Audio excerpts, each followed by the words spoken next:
LoveLore Library. Chapter 145. In the end, she burst into tears. She couldn't hold it in any longer and started bawling. She covered her face and fell into extreme sadness. The assistant was dumbfounded as her voice started to tremble.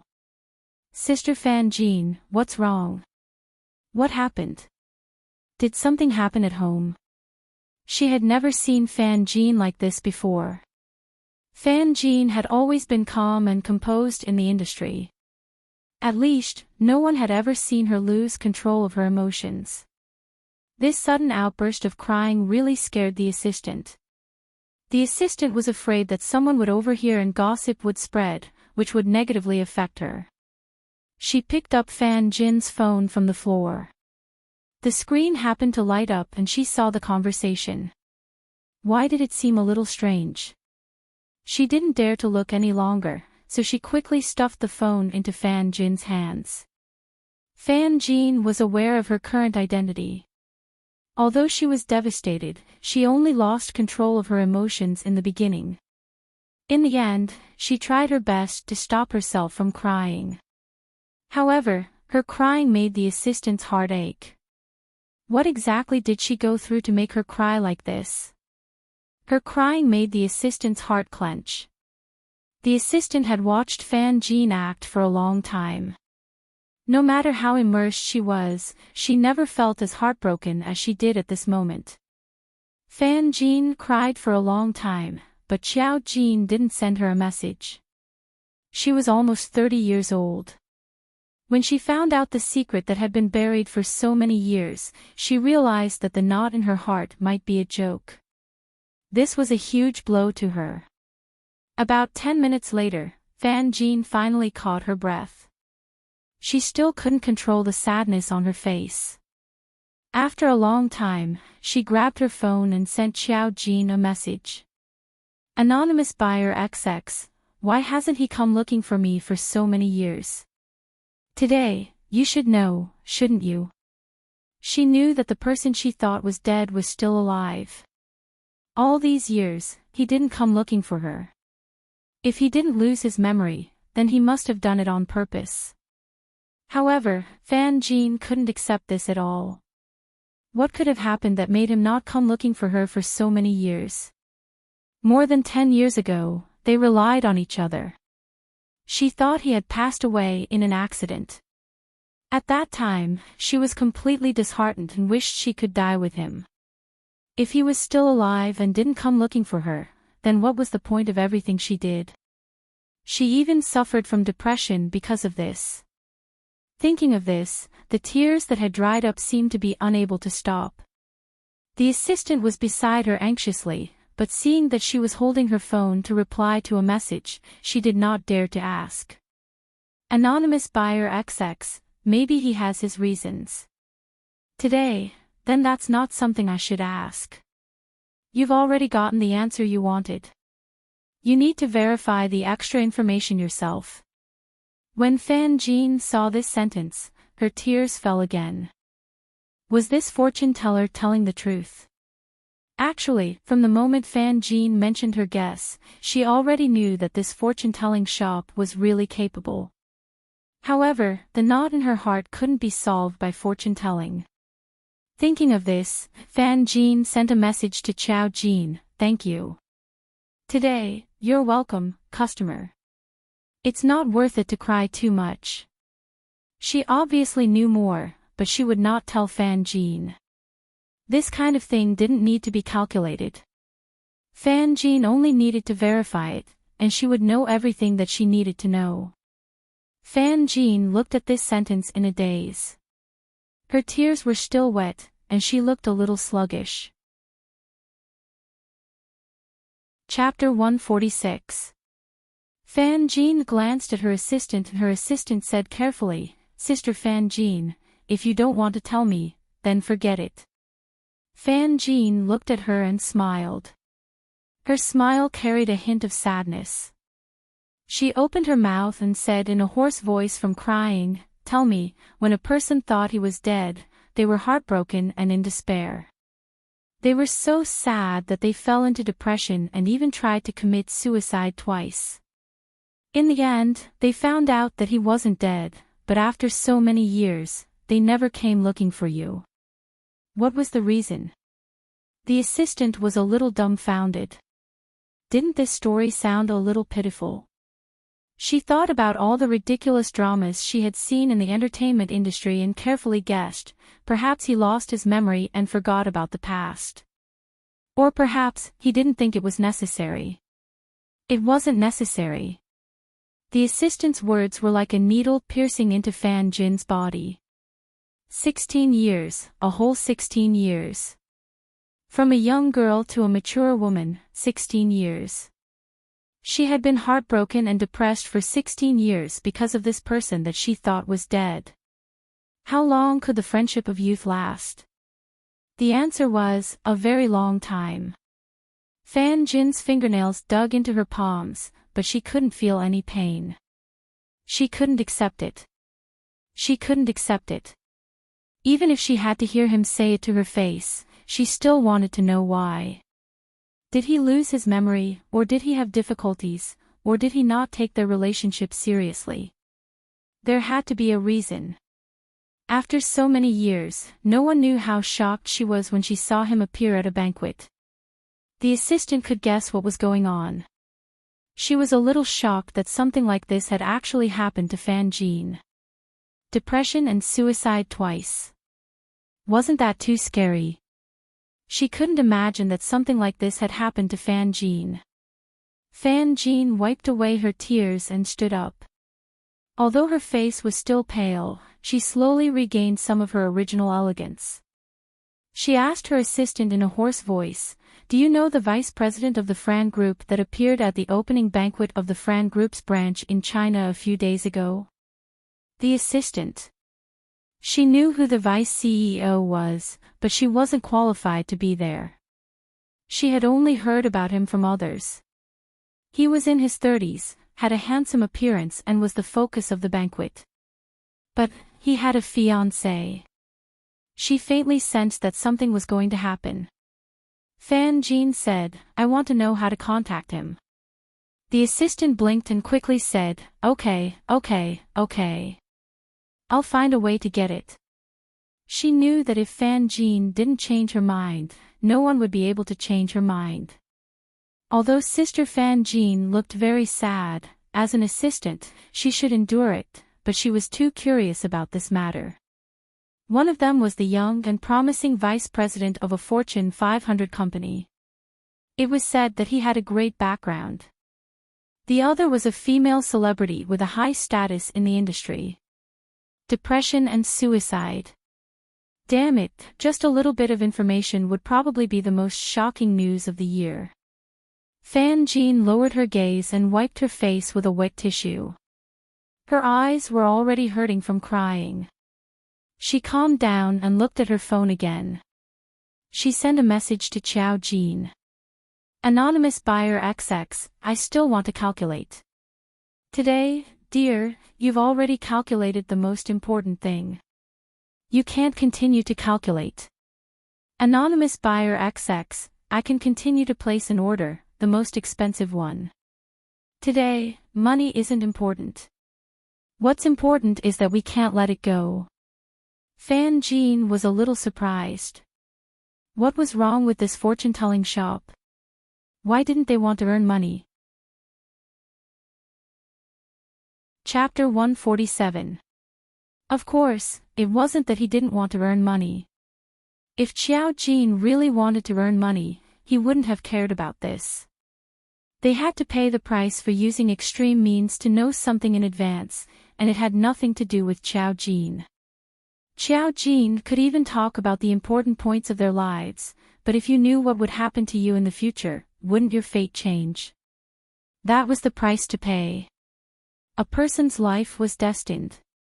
If you knew something in advance, you would definitely need something to make up for it in the future. Now, Xiao Jin was only collecting some money. This money was to compensate them for this harmless matter. If they wanted to know more, it wouldn't be about money. Fate was a mysterious thing, and so was karma. who didn't want to know the rest of their life? But no. No matter how Fan Jin asked, Xiao Jin didn't reply. According to a customer service, this kind of attitude could be complained about. However, Fan Jin only felt enlightened and didn't have any intention of complaining. There were many people in the industry who came into contact with such things, and there were even superstitions about raising ghosts. It wasn't that Fan Jin hadn't seen such things before, but now that it had happened to her, it was a little inconceivable that such a mysterious person would open a fortune-telling shop online. However, no matter how inconceivable it was, she still encountered it. Fan Jin tactfully stopped pestering this customer service master. Xiao Jin wasn't comforting a stranger for no reason, but when he was reading her fortune, he actually saw that this person would be involved with him in real life. However, Xiao Jin still had to wait and see where this involvement came from. The other party was a big star, and usually, she was surrounded by stars. It wasn't easy for her to be involved with an ordinary university student like Xiao Jin. Once there was any information about herself, it would be very vague. Otherwise, she wouldn't even know her own life. She still had her own things to do, so she didn't take such a small matter to heart. Fan Jin had been filming all night, and her body was exhausted. However, after the fortune-telling, her mind was extremely clear. Even if her body was tired, she couldn't fall asleep on the bed. Fortunately, she did not attract any attention when she cried earlier. But now, her eyelids were swollen and her eyes were red.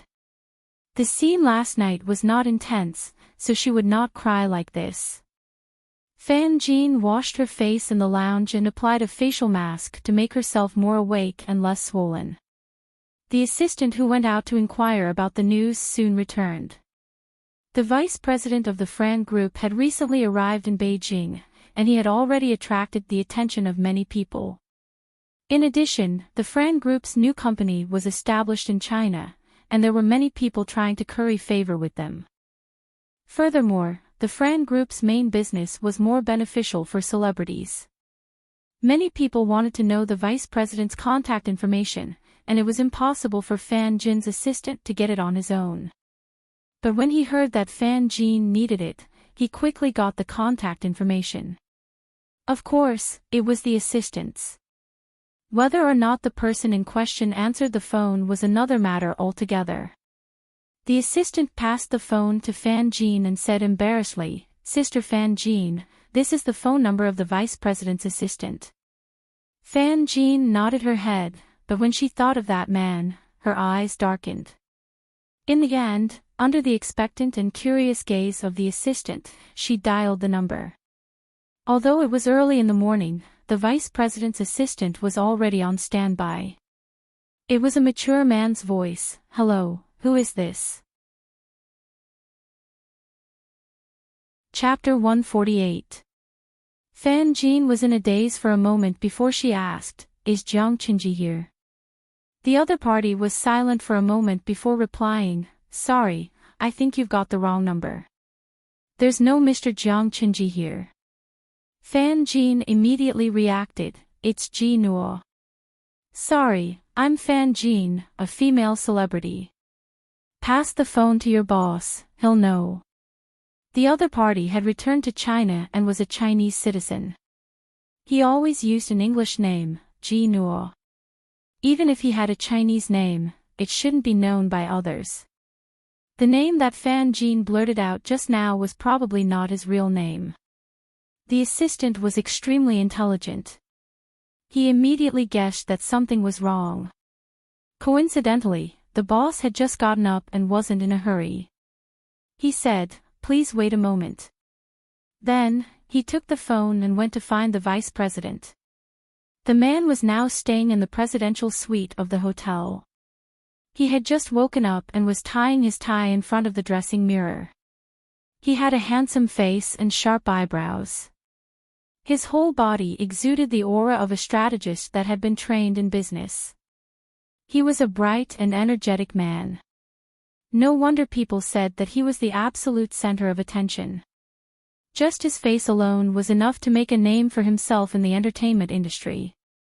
The assistant came in with the phone. He covered the phone and reported, "Boss, a lady called Fan Jean is looking for you. She seems to have called your Chinese name wrongly. She said that you're Jiang Qinji." The man's sharp eyes instantly turned to the assistant. Because the assistant was used to his aura, he acted normal and didn't show a trace of fear. Soon, a complicated look appeared in the man's eyes.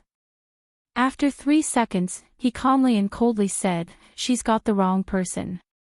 It was obvious that he wasn't going to answer the phone. The assistant nodded and immediately replied, "Sorry, Miss Fan, our boss is busy right now. You don't have to lie to me."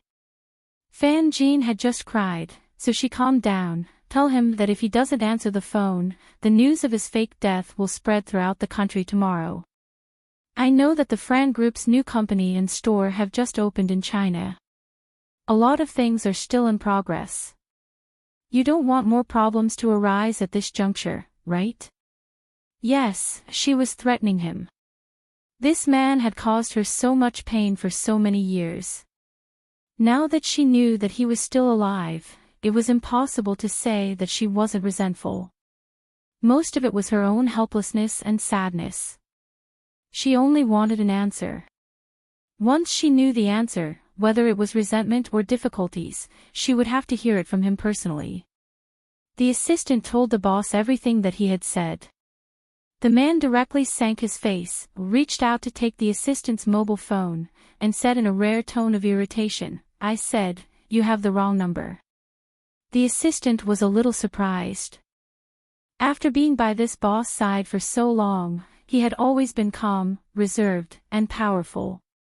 There was almost never a moment when he was not calm.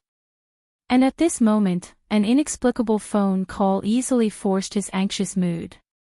He knew better than to pay attention to these things. He opened the door and left. Some secrets were not suitable for outsiders to know. "If I really called the wrong number, you wouldn't have picked up the call." Fan Jean heard a voice that was different from what she remembered, but she was more convinced. When he disappeared, he was still young. At that time, even his voice hadn't changed. He always had the unpleasant voice of a male duck. Now, it had become so magnetic and charming. Just this voice alone was enough to make people fall into a trance. Chapter 149. The other party didn't say anything. Fan Jean could still hear the breathing on the other side of the phone, and it was a little messy. She knew that the other party wasn't as calm as he seemed. The little assistant squatted at the side to reduce her presence. She wanted to hear the gossip and hoped that Fan Jean didn't know that she was still there. At this time, Fan Jean was immersed in the past. Her face looked like she was about to cry. "What can my threat do to you? I'm just a small celebrity, and you're the vice president of the Fran Group. You can ban me with just one sentence. I said that you faked your death, and there's no evidence. It's useless against you, but you still accepted it. You accepted it, and it disappointed me even more. You've disappointed me." He accepted it, which meant that he hadn't forgotten it after so many years. He was Jiang Qinji. Her voice was full of sadness and resentment, and it made people's hearts tighten. The breathing on the other side of the phone was a little messy, but he quickly calmed down and didn't say a word. Fan Jean had just cried, and now that she had calmed down, she was easily aroused. "Why did you fake your death to lie to me? I only want to hear this answer today. If it's because of your identity, you should have told me when you came back, and I wouldn't have looked for you. Do you think I wouldn't let you go?" He was now the vice president of an international consortium, and his identity was mysterious. How could a small star like Fan Jean be connected to him? But he didn't say anything. Was he afraid that Fan Jean would pester him? Yes, Fan Jean was born in an orphanage, and their identities were worlds apart. But Fan Jean was definitely not a woman who would be blinded by money. Because Jiang Qinji didn't say anything, she was sad and desperate for so many years, and she almost lost her life. Now, this man remembered everything, but he didn't come back to look for her. Even if he just sent a message saying that it was a last resort, Fan Jin would never have anything to do with him. But he didn't say anything. His breathing seemed to be getting faster.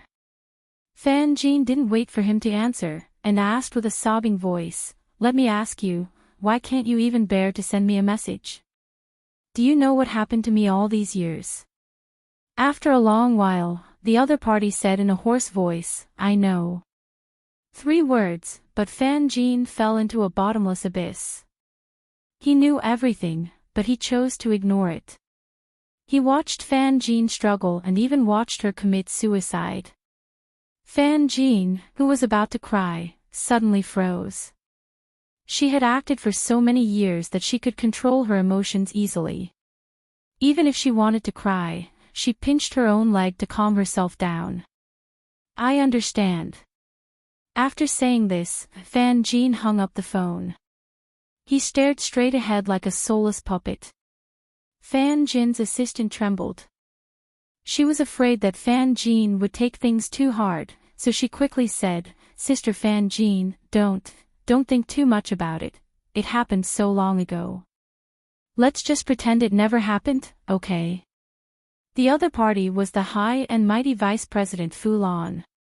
She knew that although Fan Jin had a decent status in the entertainment industry, she was nothing compared to someone like Fu Lan. Fan Jin's face remained expressionless as he understood the fortune-teller's words. He had lied to her. It was not worth crying over such a person. It was indeed not worth it. After a long time, she suddenly laughed again. At first, it was a laugh, but in the end, her laughter stopped, and her tears fell like beads that could not be controlled. Because no matter what kind of difficulties he had, it couldn't beat him not saying anything. Chapter 150. Xiao Jin did not expect Fan Jin to be so fast. In the afternoon, something big happened in the entertainment industry and Weibo exploded. Fan Jin, who was at the peak of her career, announced that she would never step into the entertainment industry again. She would donate half of her lifetime earnings to charity and leave the rest for the rest of her life. She personally posted on Weibo and was very determined that she would never return to the entertainment industry in any way. After finishing all her work, she would go on an indefinite break. It was quite sudden and it was quite confusing. No one knew what happened to Fan Jin. To be fair, Fan Jin was only 30 years old. She looked like she had already passed her best years, but in reality, the entertainment industry was in a state where there was a shortage of new and old stars. At 30 years old, she was considered a big star with the best prospects. With the title of Best Actress and national popularity, even if she wasn't as popular as the A-list stars, she definitely earned a lot of money. If she took good care of herself, she would look like she was in her 20s. Someone like her would be able to survive for a few more years in the entertainment industry. Why did she quit the entertainment industry so suddenly? She did not get attacked. The public was confused, the fans were even more confused, and even the management company was confused. Why did she want to quit the entertainment industry when she was doing so well? However, she didn't talk about what had happened in the morning, and her assistant didn't dare to talk about it either. She simply told her agent, "I once ruined my life for the wrong person. Now, I just want to see the best scenery in the world. The entertainment industry isn't what I want. It's just a place where I can make money. Now that I've made enough, I want to do what I like." Her manager had been with her for more than 10 years and knew that Fan Jin's journey had not been easy. Although she had mixed feelings, there was nothing she could do. Although the company was angry, the contract that Fan Jin signed was not too bad. She was only taking a break and did not break the contract. With some connections, the company could only choose to terminate the contract peacefully. Her tone was firm and there was no sign of regret. No one would know that it was because of the fortune-telling that morning. Xiao Jin saw Fan Jin's news in school and saw a list by the netizens. With Fan Jin's current net worth, she could earn 10 million for a single endorsement and 18 million for a single film she acted in. It was a pity that she was about to leave the entertainment industry. It was a tragedy caused by 600 yuan. However, her life was destined to be like this. Xiao Jin was not surprised that she wanted to withdraw. More importantly, she saw that Fan Jin had donated half of her assets. She thought for a moment and took the initiative to send a message to Fan Jin. Today, I saw that you donated half of it to charity. This is a great merit. I can give you a hint. At this time, Fan Jin must be very busy because she suddenly had too many things to do on Weibo. Unexpectedly, Fan Jin replied very quickly. Anonymous buyer XX, Master, do you have any tips for me? Today, you will have happiness. Fan Jin saw this sentence in the midst of her busy schedule. After a long while, she suddenly smiled. It seemed like nothing had been said, but if the master said that she had happiness, then it might really be true. Although she was depressed and sad now, if she could be happy in the future, it seemed that quitting the entertainment industry might not be a bad thing. Xiao Jin wasn't lying. She would at least find her own happiness in the future, which could be considered as a consolation for her life. Chapter 151. After school in the afternoon, she sent a message to Song Yanqing and asked him to meet up at night. He agreed.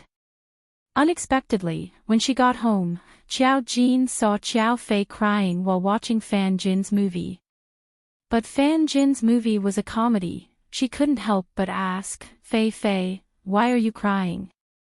When Xiao Fei saw that she had come home from school, she couldn't help but say sadly, you don't understand. Mom's favorite idol suddenly announced her retirement from the entertainment industry today. It was a wake-up call. Why did she take it so hard? Xiao Jin, things couldn't be so coincidental. Clearly, this idol was Fan Jin. She didn't know whether to laugh or cry. Fan Jin is your idol. Xiao Fei was more than 10 years older than Fan Jin. Why not? Xiao Fei complained as she cried. Nowadays, only her dramas are worth watching. This girl is pretty and kind. She even donated half of her assets after quitting the entertainment industry. Where else can you find such a good idol? Why is she quitting the entertainment industry so suddenly? There wasn't any news about it before. Xiao Fei thought of another possibility and said hesitantly, could it be that she got married? 30 years old wasn't considered old in the entertainment industry. More than half of the female celebrities got married later. However, Fan Jin was already 30 years old. This could be a reason. Xiao Jin's interest was piqued and he deliberately said, maybe he was hurt by love. Impossible. However, Xiao Fei was unusually agitated. I read all the news in the fan circle and didn't find any traces of Fan Jin being with a man. She doesn't even have a male dog. It's unlikely that she's married. How could she be hurt in love? Unless her family is urging her to go on a blind date. Xiao Fei said sternly, Jin, don't spread rumors about my idol. Xiao Jin, she found it funny but didn't care about it. She said, I'm going out tonight. I won't be eating at home. I have an appointment with Song Yanqing. Xiao Fei, she choked. Not long ago, Song Yanqing was still an unattainable young master in Xiao Fei's heart. Xiao Fei didn't expect him to fall from his pedestal and be easily asked out by his daughter. No, her daughter was also a good person. How could he think of Jin like that? Xiao Fei's cheeks were a little hot, and he looked a little embarrassed. Then you can go. Their child was already 20 years old. Even if something really happened, as parents, they would be happy to see it happen. Moreover, looking at Xiao Jin's calm appearance, Xiao Fei didn't pay too much attention to it. Xiao Jin packed up his things and walked out of the door in a carefree manner. She had asked Song Yanqing out today for no other reason than to confirm the items on Song Yanqing's body. For this reason, she had specially prepared a gift. Xiao Jin also specifically stated that Song Yanqing wouldn't bring Ah Bing along. He only asked Ah Bing to watch Song Yanqing from afar. Ah Bing was very worried. On the contrary, Xiao Jin said directly, "If anything happens to your young master, I'll pay for his life, okay?" Song Yanqing's life was saved by Xiao Jin. How could he not trust Xiao Jin now? To be honest, Ah Bing might not be as useful as Xiao Jin. Thinking of this, Ah Bing could only shut up resentfully. Unexpectedly, Xiao Jin only took Song Yanqing in an ordinary taxi. It was the first time Song Yanqing had taken a taxi. He felt it was new, but he didn't expect Xiao Jin to take him to a very remote place. Chapter 152. There were construction sites all around, so there weren't many people coming out at night.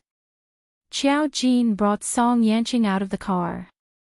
Standing in such an environment, Song Yanqing felt a little uneasy. He didn't quite understand why Xiao Jin brought him here. After getting out of the car, Xiao Jin stood beside an abandoned construction site building with him. Under the dim light, he explained to him, "Mr. Song, do you believe that people's beliefs can sometimes push them to do things they can't do?" Song Yanqing's eyes flashed. "You don't have to be so restrained. We're friends now. You can just call me Yanqing." Xiao Jin nodded and changed his words. "Yanqing, let's continue our conversation." Song Yanqing found it interesting and smiled slowly. In such an environment, his face was as handsome as a god's, and his temperament was still unattainable. Instead, it dyed the place with a different kind of light. "I believe." His voice was low and gentle like a stream. "I've seen similar things before. When people are at their limits, they can indeed burst out with incredible potential." Xiao Jin looked at him and suddenly said, "It's not the same." He said, "How is it different?" Xiao Jin said, "No matter how much belief a person has, it doesn't conflict with their limits. It's just that they usually limit us.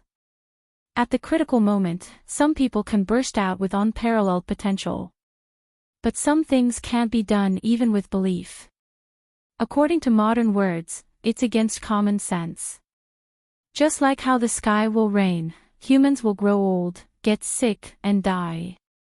This is the law of nature. It's irreversible and can't be violated. Do you think people won't die just because they won't die?" Song Yanqing nodded slowly. "You're right, but you saved me from death once. That involves karma. It doesn't conflict with belief that your life isn't meant to end. Just like how I saved you now, you'll still die of old age in the future, and so will I. It's the same principle." Song Yanqing was a little surprised. His temperament always gave him the illusion that he had lived for a long time. Xiao Jin suddenly smiled and said, "You'll know in a moment. I'm going to hide at the side. You just stand here and listen to my arrangements." Although Song Yanqing was a little surprised, he did not doubt her and immediately nodded. He trusted Xiao Jin so much that he didn't even realize it himself.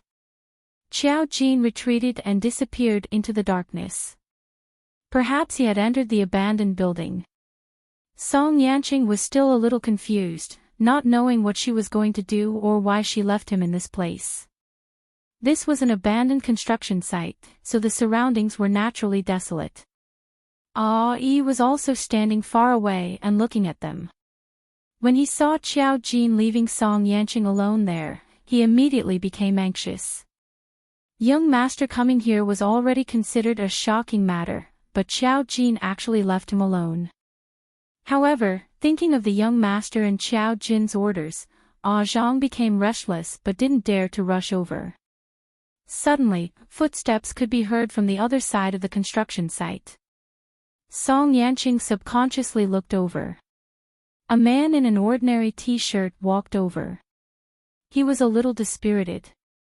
He was drunk and his footsteps were a little staggered. This road was only dimly lit and not many people dared to walk on it. When the man came over and saw Song Yanqing standing there, his eyes immediately stared straight at him. Song Yanqing stood there in a coat. He was tall and handsome. One look and one could tell that he was extraordinarily handsome. He was not an ordinary person. The drunkard just stood there with his eyes staring straight. He looked very scary. An ordinary person would probably run away. Song Yanqing was a little surprised. But when he looked at the drunkard, his eyes were dark and there was no panic. Chapter 153. Song Yanqing, I want to know, just how firm is your conviction? A pitiful and ethereal voice rang out, echoing in Song Yanqing's ears. There was a moist feeling, causing him to subconsciously tap his earlobe. Conviction, how firm is it? He pursed his lips, his mind spinning rapidly, trying to figure out Xiao Jin's purpose. Soon, another shadow appeared in front of him, not allowing him to think more. In the gloomy, empty, and depressing construction site, just standing here required more courage, not to mention the Rakshasa realm's devils that suddenly appeared in front of him. Things didn't change at all, unlike in the past, when the world was gray. Just like that, the devil appeared out of nowhere. They howled one by one, descending on this land, surrounding Song Yanqing. The dust stirred up by their wings turned into dust that filled the sky. This was an extremely polluted sight. What was different from before was that there was actually some excitement in their eyes. They seemed to want to get closer to Song Yanqing, with an urge to try. Only the leader of the devils stood at the back, coldly looking at Song Yanqing. Song Yanqing's reaction was fast. Now seeing the expression of the devils, he realized something was different. In the past, when these devils looked at him, they would show greedy and covetous eyes, but they wouldn't get close to him. But now, there was a hint of crazy excitement on their faces. It was a different kind of excitement from before. Something had changed, they seemed to want to touch him. They want your soul. Xiao Jin's ethereal voice sounded again, without sadness or joy, as if it was talking about a normal thing. I removed the protection around you in advance. The Rakshasa realm's devils will sense that the protective shell on your body is gone. They will do everything they can to take your soul. Your soul is gone, your body will also die. I won't save you. Song Yanqing, you have to use your conviction to resist them, even if you don't know what they are. If you fail, you will die. Your soul will be dragged into the Rakshasa realm. No one in this world can save you. Don't blame me. You can't escape today's tribulation, and you won't be able to escape in the future. Normally, these words would sound cold enough. Xiao Jin would not save him. This was contrary to Song Yanqing's belief in coming here. There seemed to be a problem with his judgment. However, he only remained silent. He didn't panic, nor did he become impatient. Instead, he simply looked at the group of devils before him with a pair of dark eyes. They approached Song Yanqing, saliva dripping from the corners of their mouths. When the saliva landed on the ground, it was like a fierce tongue of fire, emitting a burst of steam. It was the trace of something that had been burned and turned into mist. If it happened to a human, it actually made people shudder with fear. Song Yanqing didn't even blink. Just like when facing any other situation, he was calm and reserved. It was impossible to tell that he was about to face death. The surroundings were a construction site. It looked dark, but ordinary people couldn't see it. At this time, there seemed to be a kind of sticky air flowing nearby, making people uncomfortable and unable to breathe. The group of devils approached Song Yanqing step by step. Seeing that Song Yanqing wasn't afraid at all, he even seemed to be interested. Only the tallest devil flapped his wings and stood in the air, his red eyes coldly looking at Song Yanqing. After a while, a trace of viciousness flashed through his eyes. Chapter 154. Song Yanqing had faced this group of demons since he was a child. No matter how ugly they were, he had seen them for so many years. Even if they were a little disgusting, he could still endure it. Song Yanqing did not know what it would feel like to take his soul, but it probably would not feel good. He closed his eyes and thought of all the things from the past. Xiao Jin's words were definitely not without reason. As he was thinking, an indescribable pain suddenly came from the depths of his heart. He gave a muffled groan and his body was thrown back. His spine slammed straight into the wall, bringing him a sharp pain. However, this could not compare to the sudden pain. He felt like something was being forcibly peeled away, but his entire body could not sense the source of the pain. It was like something was tearing him apart. Something was trying to tear him to pieces bit by bit. His handsome face instantly paled and a thin layer of sweat seeped out. The pain of having one's soul being pulled away was extreme. This kind of pain could not be described with words. Perhaps an ordinary person would have already begun to howl in pain. Song Yanqing only pursed his lips, his fingers tightly gripping the wall behind him. The stone of the wall had not yet been completely finished. His fingers dug deeply into it, causing dust to fall. At this time, Song Yanqing did not care about getting dirty. Not only was he in pain, his head was also beginning to feel dizzy. It was like with that pull, a piece of his consciousness was also being pulled out. This was a torment that ordinary people could not endure. Despite the pain, his eyes were still bright and resplendent as he looked at the demons, like the most beautiful light in the world. He could not hear the demons' laughter, but from the sinister smiles on their faces, he could roughly imagine how carefree they were at this moment. He even saw a demon general's claw dig into his body. It clearly did not have a physical body, but it was like it had been passed through. He felt a bone-chilling cold. This kind of cold was enough to make one's teeth chatter. He could feel himself growing weaker and weaker. This kind of weakness was not the weakness of his body, but the depression of his consciousness. All of this seemed very long, but in reality, it had only happened for 10-odd seconds. Because of the pain, time always felt exceptionally long. You have to use your own faith. I won't save you. Song Yanqing's muddled consciousness kept thinking about Xiao Jin's words. Xiao Jin would not save him. His soul had been dragged into the Rakshasa realm. He could not save him even if he wanted to. At least that was what he had deduced. He didn't know how firm Xiao Jin's belief was, but he was thinking that he couldn't die here. Sometimes, some thoughts were beyond one's control. After feeling that his consciousness was being stripped away, the thoughts in his mind became tense. He was the pride of the Song family. Even though his life providence had been swapped, causing his body to be extremely weak, he had always displayed his perfect side all these years. He had the smartest mind and would never back down in the face of a problem. Even though he was aware that he was at a complete disadvantage, his obsidian-like eyes were still calm. As his consciousness gradually faded away, his vision gradually became blurry. He only saw that from beginning to end, the tallest demon had not moved at all. He had only been looking at him with a sinister gaze, a strange smile even on his lips. Seeing that Song Yanqing could not hold on any longer, he finally began to move. Chapter 155. As soon as it moved, Song Yanqing immediately felt that the aura around him had become even more suffocating. It was clearly an empty space, but it seemed that all the aura had been stripped away. Xiao Jin said that a person's faith had unlimited potential, but some things that were destined could not be changed. Could his faith make the demons stop their actions?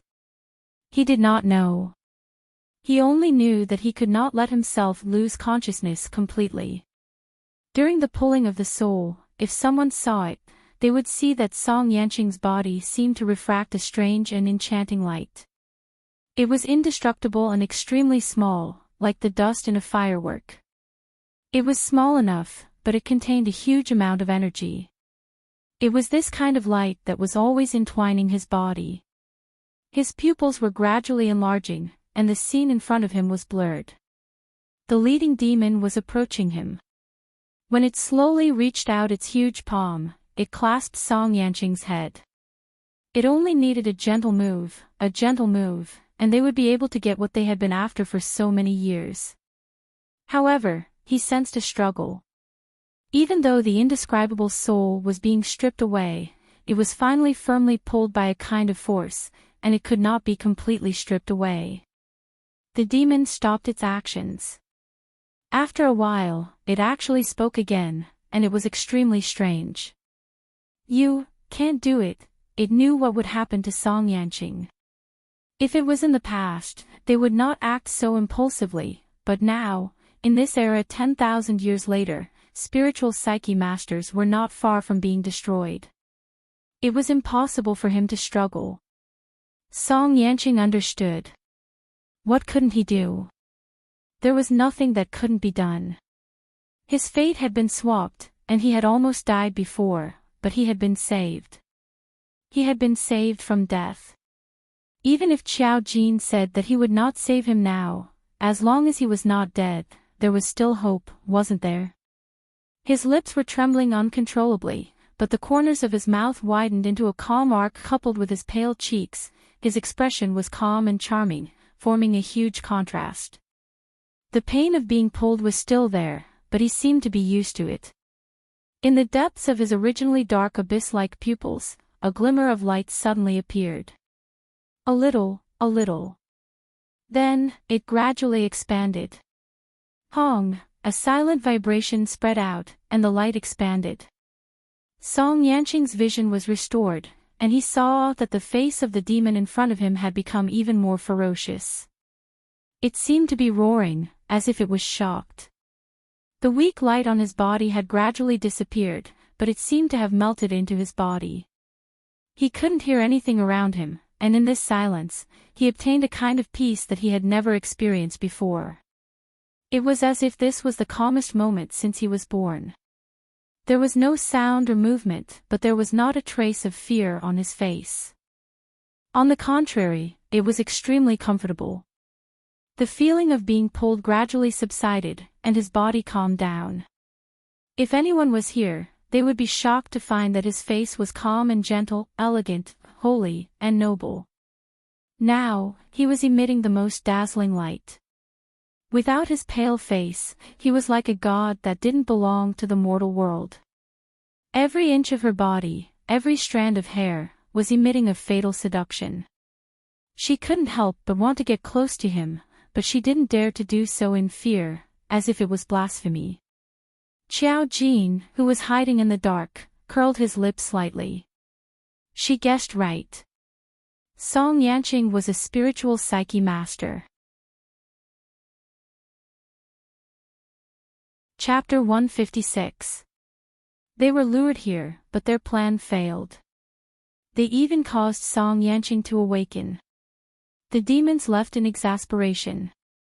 When the largest one saw Qiao Jin walk out from the shadows, it almost went berserk. No wonder they felt that Song Yanqing's soul was about to leave. This woman was actually using them. Demons also had consciousness, but this consciousness was targeted at the human world, so it was very difficult for them to sense it, unless they had great power. Qiao Jin saw the demon's expression and waved his hand with a smile.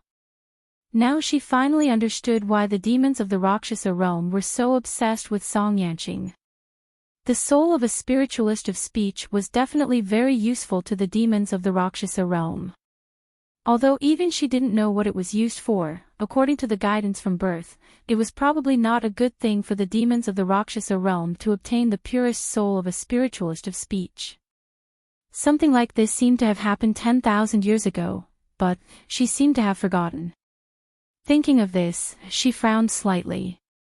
This kind of thing shouldn't have happened. She actually only realized now that she might have forgotten something. But now that she thought about it, she seemed to have sensed something. When the time was up, she would remember.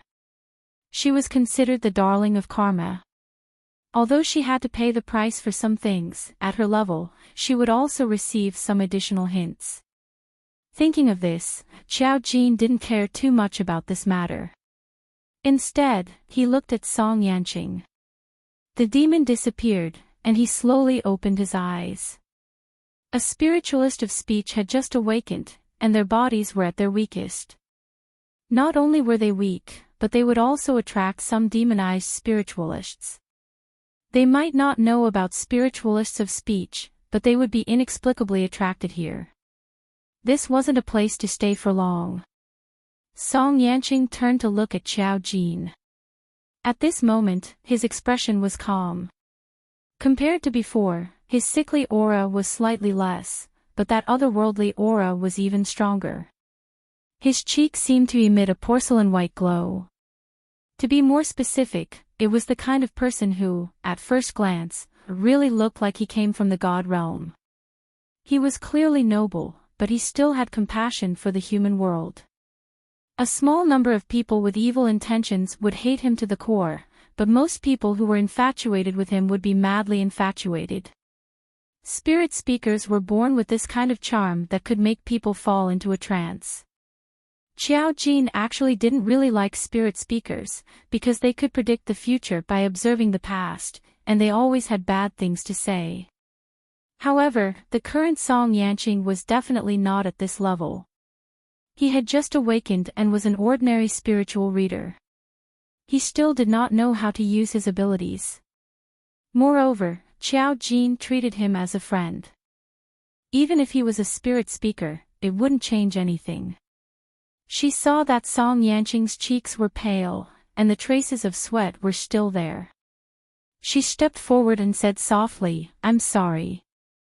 In order to awaken you, I used the quickest method that could hurt you. It's all right." He lowered his eyes and a gentle smile appeared on his sickly face. "Actually, I knew that you would save me." Even if he couldn't pass this trial and was about to die, Xiao Jin would save him. Xiao Jin blinked. "Are you sure?" "I said that I wouldn't save you. I'm a person who keeps his word." Song Yanqing revealed a trace of a clear smile. "No, you will save him. You told me that everything in the world has karma. I can see that you are a person who respects karma. I was taken away by the Rakshasa realm's demons, so the karma will be counted on you. I know that you don't want to cause trouble. You just want to test me." Chapter 157. Song Yanqing was really too smart. If she told others that she wouldn't save him, they might believe her. However, he knew from the beginning that Xiao Jin wouldn't leave him in the lurch. Just as he said, Xiao Jin respected karma very much, so he wouldn't take the initiative to cause trouble. If Song Yanqing really died, it would be because of her. In addition, this person's fate had been swapped. It would be very troublesome. Moreover, Song Yanqing was the son of the Song family. If he really died, Xiao Jin wouldn't be able to live a peaceful life in the future. She wasn't too surprised that he guessed it. She only said, "You know that I will save you, so you can completely give up resisting." He stared at her and chuckled. "If I gave up, I wouldn't have come here with you in the first place. Moreover, if I give up, you will give up on me." "I won't." Xiao Jin shook his head. "Even if you don't awaken, your life will still go on. I will do what I promised you. I'm just testing. I set up a formation here to lure out the demons of the Rakshasa world. If it succeeds, you will awaken. If it doesn't, at most, I will spend some effort to save you. As compensation, I will still protect you. Song Yanqing blinked gently. Awaken. To become a spiritual reader. To be honest, other than the moment of calmness just now, he didn't feel much change in his body. He vaguely felt that something was wrong. Could it be that he became a spiritual reader like the others? Ordinary spiritual readers don't need me to spend so much effort. You are a spiritual reader. Spiritual reader. This word made Song Yanqing feel unfamiliar for a moment, but he had heard Xiao Jin mention it briefly. Young master. Suddenly, a wail sounded. Song Yanqing and Xiao Jin looked up and saw Zhe driving over from the other side of the construction site. Young master, where did you go? Zhe quickly drove to their side and hurriedly got out of the car. He looked at Song Yanqing and Xiao Jin in shock. What the hell? He had walked around the construction site several times and did not see these two people. Why did they suddenly appear? For a moment, the atheist Audan thought that the young master and the others had encountered a ghost going around in circles. That was not right. Xiao Jin was so awesome, how could he be hit by a ghost going around in circles? Song Yanqing shook his head slowly. It's nothing. I just walked around this area. You probably didn't see it. Dan had been feeling uneasy the whole time. Now that the two of them had finally appeared, he heaved a sigh of relief. But then again, the two of them were alone in the middle of the night. However, when he looked at Song Yanqing seriously, he was a little stunned. Song Yanqing noticed Tai's hesitation and asked calmly, Tai, what's wrong? Pei stuttered, no, nothing. I can't say it. It was as if there was a strange change. Young master was clearly still that young master. In the past, young master was gentle and elegant like a noble young master. Why was young master now more and more noble and flawless? That aura was not cold, but made people feel as if he came from the clouds far away and only occasionally descended to the mortal world. Sometimes Xiao Jin would give him such a feeling. If not for his ordinary relationship with Song Yanqing, Dan would have a strange sense of inferiority at this moment. It was as if he was not qualified to talk to Song Yanqing. Song Yanqing smiled faintly. It was as bright as the moon, and as gentle as the breeze. It was intoxicating. Dan, young master, don't smile. I'm straight. Chapter 158. Let's go back first. At this moment, Song Yanqing was still a little tired.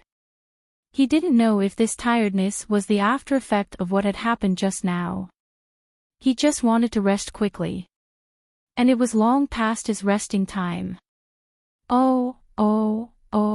Okay. Zong didn't know why Xiao Jin brought Song Yanqing here for no reason. After getting into the car, Song Yanqing felt a little tired. At this moment, Xiao Jin took the initiative to hold his cheek. You must be weak now. I can help you recover. Lower your head and rest on my lap. Song Yanqing, his whole body was a little stiff.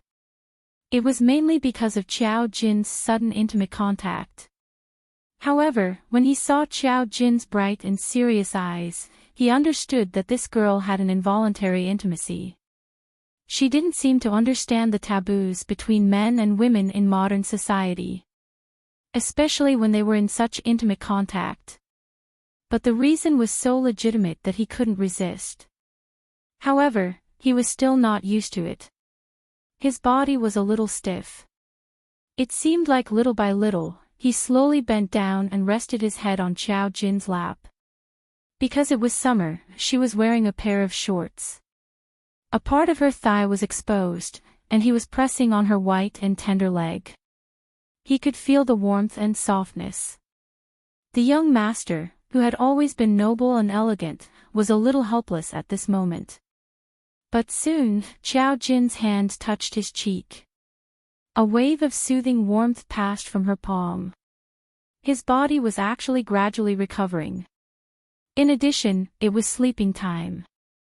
This kind of action made him sleepy. Xiao Jin said in a low voice, "I'll tell you why when we go back." He nodded and gradually fell asleep. Ah Zong, who was driving in front, was about to fall out of his eyes. Did you consider that there was another person in the car? He had only lost the young master for 10 minutes. What happened in these 10 minutes?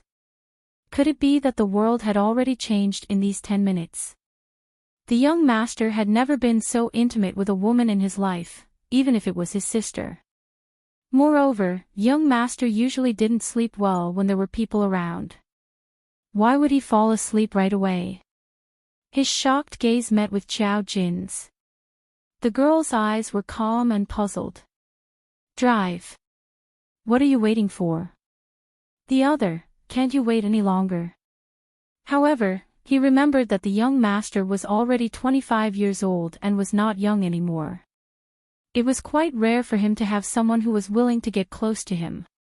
Thinking of this, Ah Tong resentfully turned back and started driving his car. When they arrived at the Song family's ancestral home, Song Shireen saw that they had returned so late. Although Song Shireen wasn't home, the servant still informed her of the situation at home. She even called to check on them. When they got out of the car, Song Yanqing woke up, but he was a little tired. Ah Yi handed the phone to him. Song Yanqing's voice was a little hoarse. Well, I just went out to do something. Okay, I will. Goodbye. After hanging up the phone, Song Yanqing turned his head and said to Xiao Jin, "My dad asked where we went." Xiao Jin thought for a moment. "We'll talk about it when the time comes. I'll stay here tonight to talk to you about something." Song Yanqing nodded without hesitation. "I have a room here. I'll get someone to make a new bed for you." The other, "Young master, your reputation and integrity. It's so late at night. If you keep a girl here, the headlines of the capital's high society will be about you tomorrow." Chapter 159. But so what? Ah Dan could not stop Song Yanqing. Besides, there must be a reason why Xiao Jin stayed. Song Yanqing's bedroom on the second floor was not the kind with many rooms, but was specially isolated. All the rooms were his private territory. The living room was very large and connected to the balcony. Other than Ah Dan's resting place, there were no other empty rooms. Xiao Jin was arranged to sleep downstairs. It was not suitable for her to sleep in Ah Dan's room, but because she had to talk to Song Yanqing, Ah Dan was driven away. He was not driven away by Xiao Jin, but by Song Yanqing. With Xiao Jin here tonight, nothing could hurt Song Yanqing. When Ah Dan went to sleep elsewhere, his face was full of resentment. Yes, with Miss Xiao here, he had become unnecessary. Xiao Jin came to the second floor to talk to Song Yanqing. She sat on a chair carved from pear blossom wood and looked very calm. She did not think that it was inappropriate to stay in a man's room in the middle of the night. She just looked at Song Yanqing and said, "It's already your rest time. Do you need to sleep and talk about it tomorrow morning?" "No need." Song Yanqing shook his head slightly.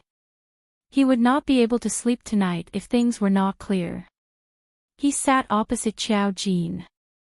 His expression had become calm and composed, and his original tiredness had disappeared. Xiao Jin did not talk nonsense and directly said to Song Yanqing, "I told you before that among the spiritual readers, other than the most common wizards, there are also rare array masters and spiritual readers. Because you don't understand, I just explained it briefly. And I never understood why the Rakshasa world followed you. Now I understand.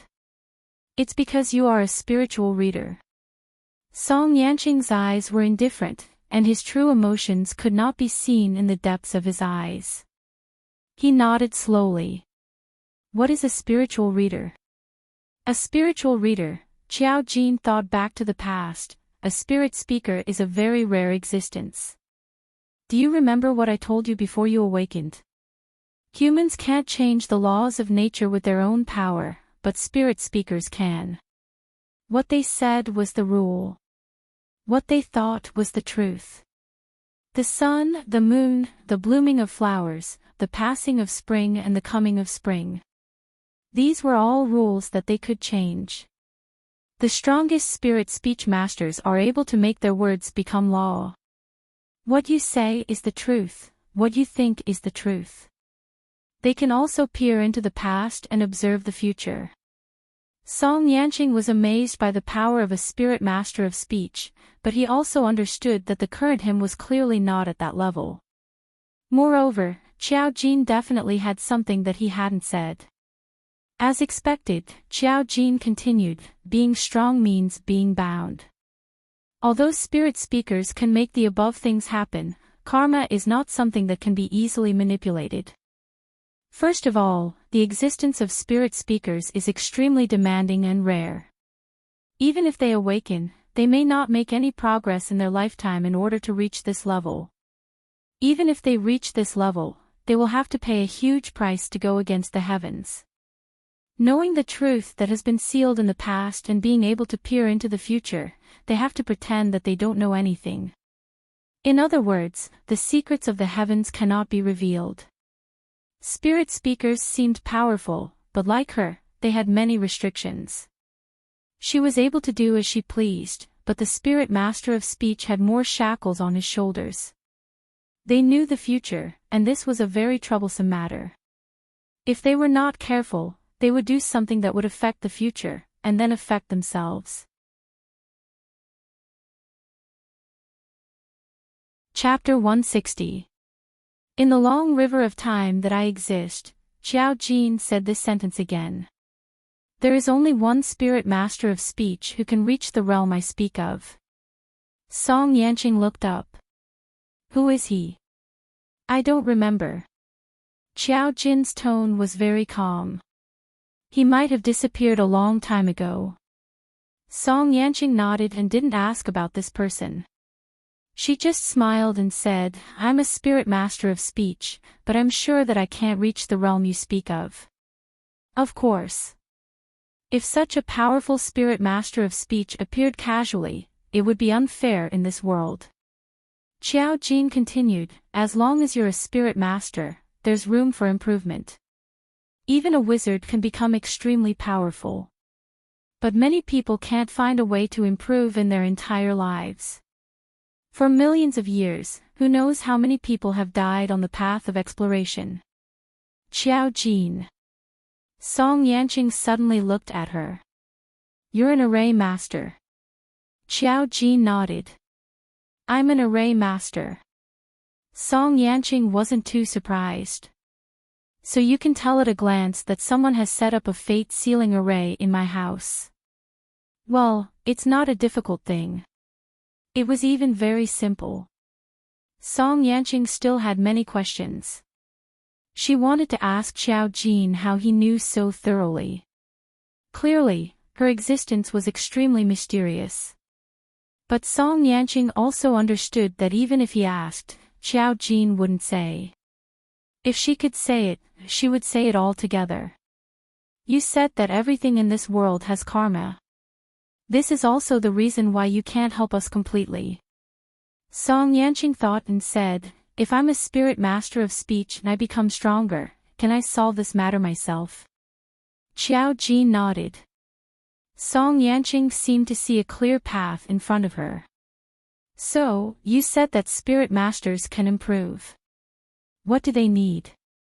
It's also related to the Rakshasa realm. Qiao Jin was not stingy about this matter. The Rakshasa world is not the same world as ours, but there will always be some things that leak out from their world. Those things are demonic chi. Once it touches a spiritual reader, it will become a demonic spiritual reader. It can even cause ordinary people to become demonic spiritual readers. Kill these people and get the demonized spirit seed. It will allow you to improve, and you can also use it to block the backlash of karma. Song Yanqing said, "You said that you can't take the initiative to kill. Demonized spiritual readers are different." Qiao Jin explained in detail, demonized spiritual readers are people with evil intentions. When they are used by demons, their evil intentions will be maximized. This kind of person will not bear any karma. We can choose not to kill them, but to seize the spiritual seed. Otherwise, they will return to the Rakshasa world. The spirit group is currently tracking down the demonized psychic masters. On the surface, the spirit group would hand over the captured demonized psychic masters to the headquarters to be destroyed. However, the spirit group headquarters is also using this power. However, not everyone has the ability to merge with the spirit seed. They will be infected by the demonic qi. The spirit group, this was not the first time Song Yanqing had heard of this. However, the country had long known about this, which was why they had created the spirit group. There were many things involved behind this. Qiao Jin's explanation was very detailed, but she did not reveal much. However, it was enough for Song Yanqing to obtain a lot of information. He had completely seen the existence of another world. This world was about to bring him not fear and the unknown, but a path that would make him stronger. Qiao Jin's hint was also very obvious. She could not help Song Yanqing completely solve the problem, but when Song Yanqing became stronger, he would have the ability to settle this matter himself. Chapter 161. Song Yanqing lowered his eyes and thought for a while before saying, "Actually, you don't have to tell me this." Qiao Jin could have taken this information for herself. Since the spirit group had directly handed over the captured demonized psychics to the headquarters, it was obvious that many people did not know that the demonized psychic spirit seeds could strengthen themselves. Otherwise, the spirit group would have been in chaos. The more secretive a secret was, the more suitable it was for only a few people to know. Qiao Jin suddenly smiled brightly. "Of course, I'm not telling you for free. In fact, I want you to join the spirit group." Song Yanqing raised his eyebrows. "Join the spirit group?" Qiao Jin nodded. The abilities of a spirit speaker are extraordinary. You don't have to tell them that you're a spirit speaker but a prophet. Just like how they think I have the ability to predict things. You join the spirit group and I'll meet you outside. I believe that you can quickly integrate into the spirit group headquarters. I need you to find out where the demonized psychics that the spirit group has captured over the years are and where the spirit seeds are. Her intentions were obvious. The spirit group had existed for so many years and there were definitely many demonized psychics. This was a huge sum of money for Qiao Jin. Even if the spirit group knew how to obtain the spirit seeds, it was definitely a long-term mission. Who they were providing the spirit seeds to was a clue. "Why are you?" Song Yanqing wanted to ask why Qiao Jin did not join the spirit group, but he quickly thought of a possibility and smiled. "I know why." His father had briefly told him about the spirit group. Although it was a national organization, the forces behind it were complicated. Qiao Jin's identity was just an ordinary daughter. No matter how strong she was, she would still be restricted. Song Yanqing was different. His abilities were special and his identity was also very special. He was more suitable to integrate into the spirit group. Song Yanqing used a descriptive word. "You want to take advantage of others." This was because Qiao Jin had mentioned a key point. The spirit seeds were very useful to her. The spirit group obviously had a bunch of them. Robbery was more suitable. "I'm not taking advantage of others." Qiao Jin said righteously, "The demonic spiritual seed is extremely dangerous. I'm helping them eliminate the danger." This is a good deed. Even karma will recognize it. Song Yanqing, Qiao Jin, I'll give you half. Song Yanqing, she was too generous. If I wasn't forced by life, Qiao Jin said earnestly, I wouldn't be like this. She needed many spirit seeds to deal with the backlash of her survival. Coincidentally, the spirit group was monitoring her. She felt offended, so she had to ask for some compensation. This compensation was the spirit seed from the spirit group's headquarters. However, it would be best if he could take the spirit seed without any bloodshed. If he wanted to take it by force, he would definitely have to fight with other spiritual readers. Unless he offended her, it would be difficult to do so.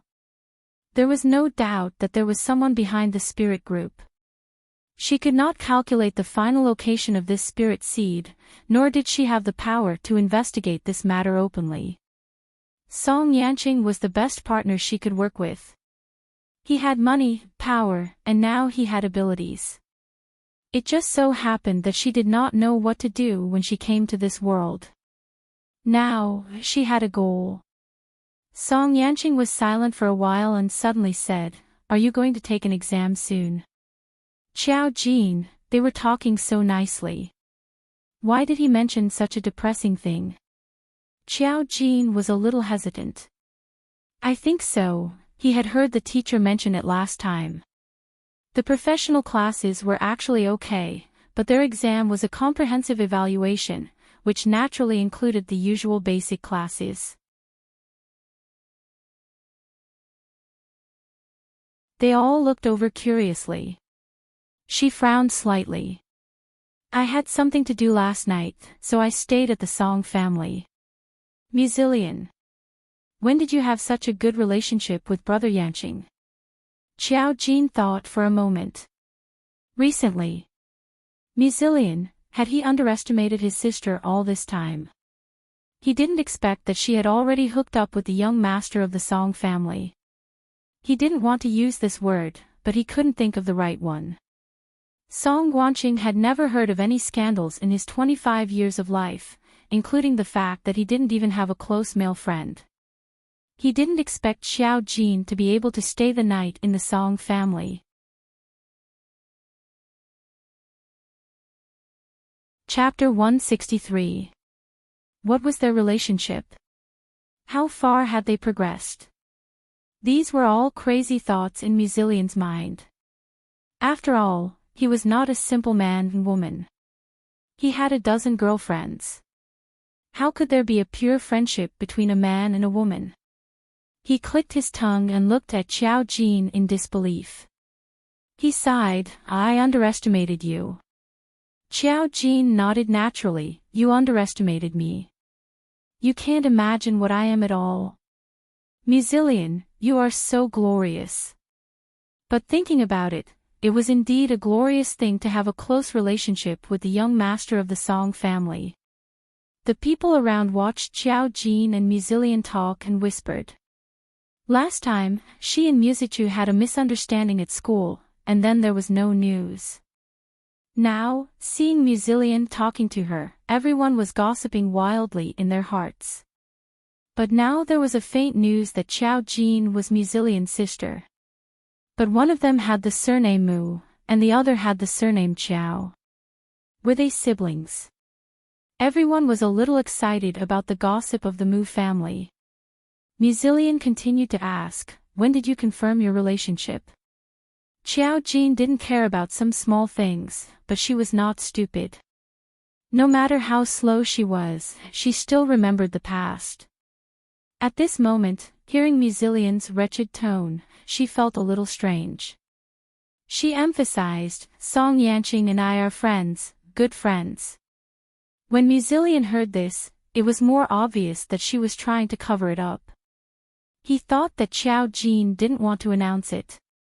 He looked at Qiao Jin with a strange look and then left. Of course, Qiao Jin didn't care what Muzillion was thinking. She didn't care about these trivial things and went straight to the restaurant. On the phone, Lin Si couldn't help but send a message to Qiao Jin. Her sister Zhao Roland's marriage was getting closer and closer, and they were about to return to Country M. When they arrived in Country M, Lin Si couldn't get a word in edgewise, so she was a little anxious. Xiao Jin saw Lin Si's message and pondered for a moment before replying to her. Today, I won't interfere in this matter. If you want to save her, the most you can do is prevent it. But are you willing to pay the price of prevention? Lin Si hesitated for a moment. Is it a heavy price?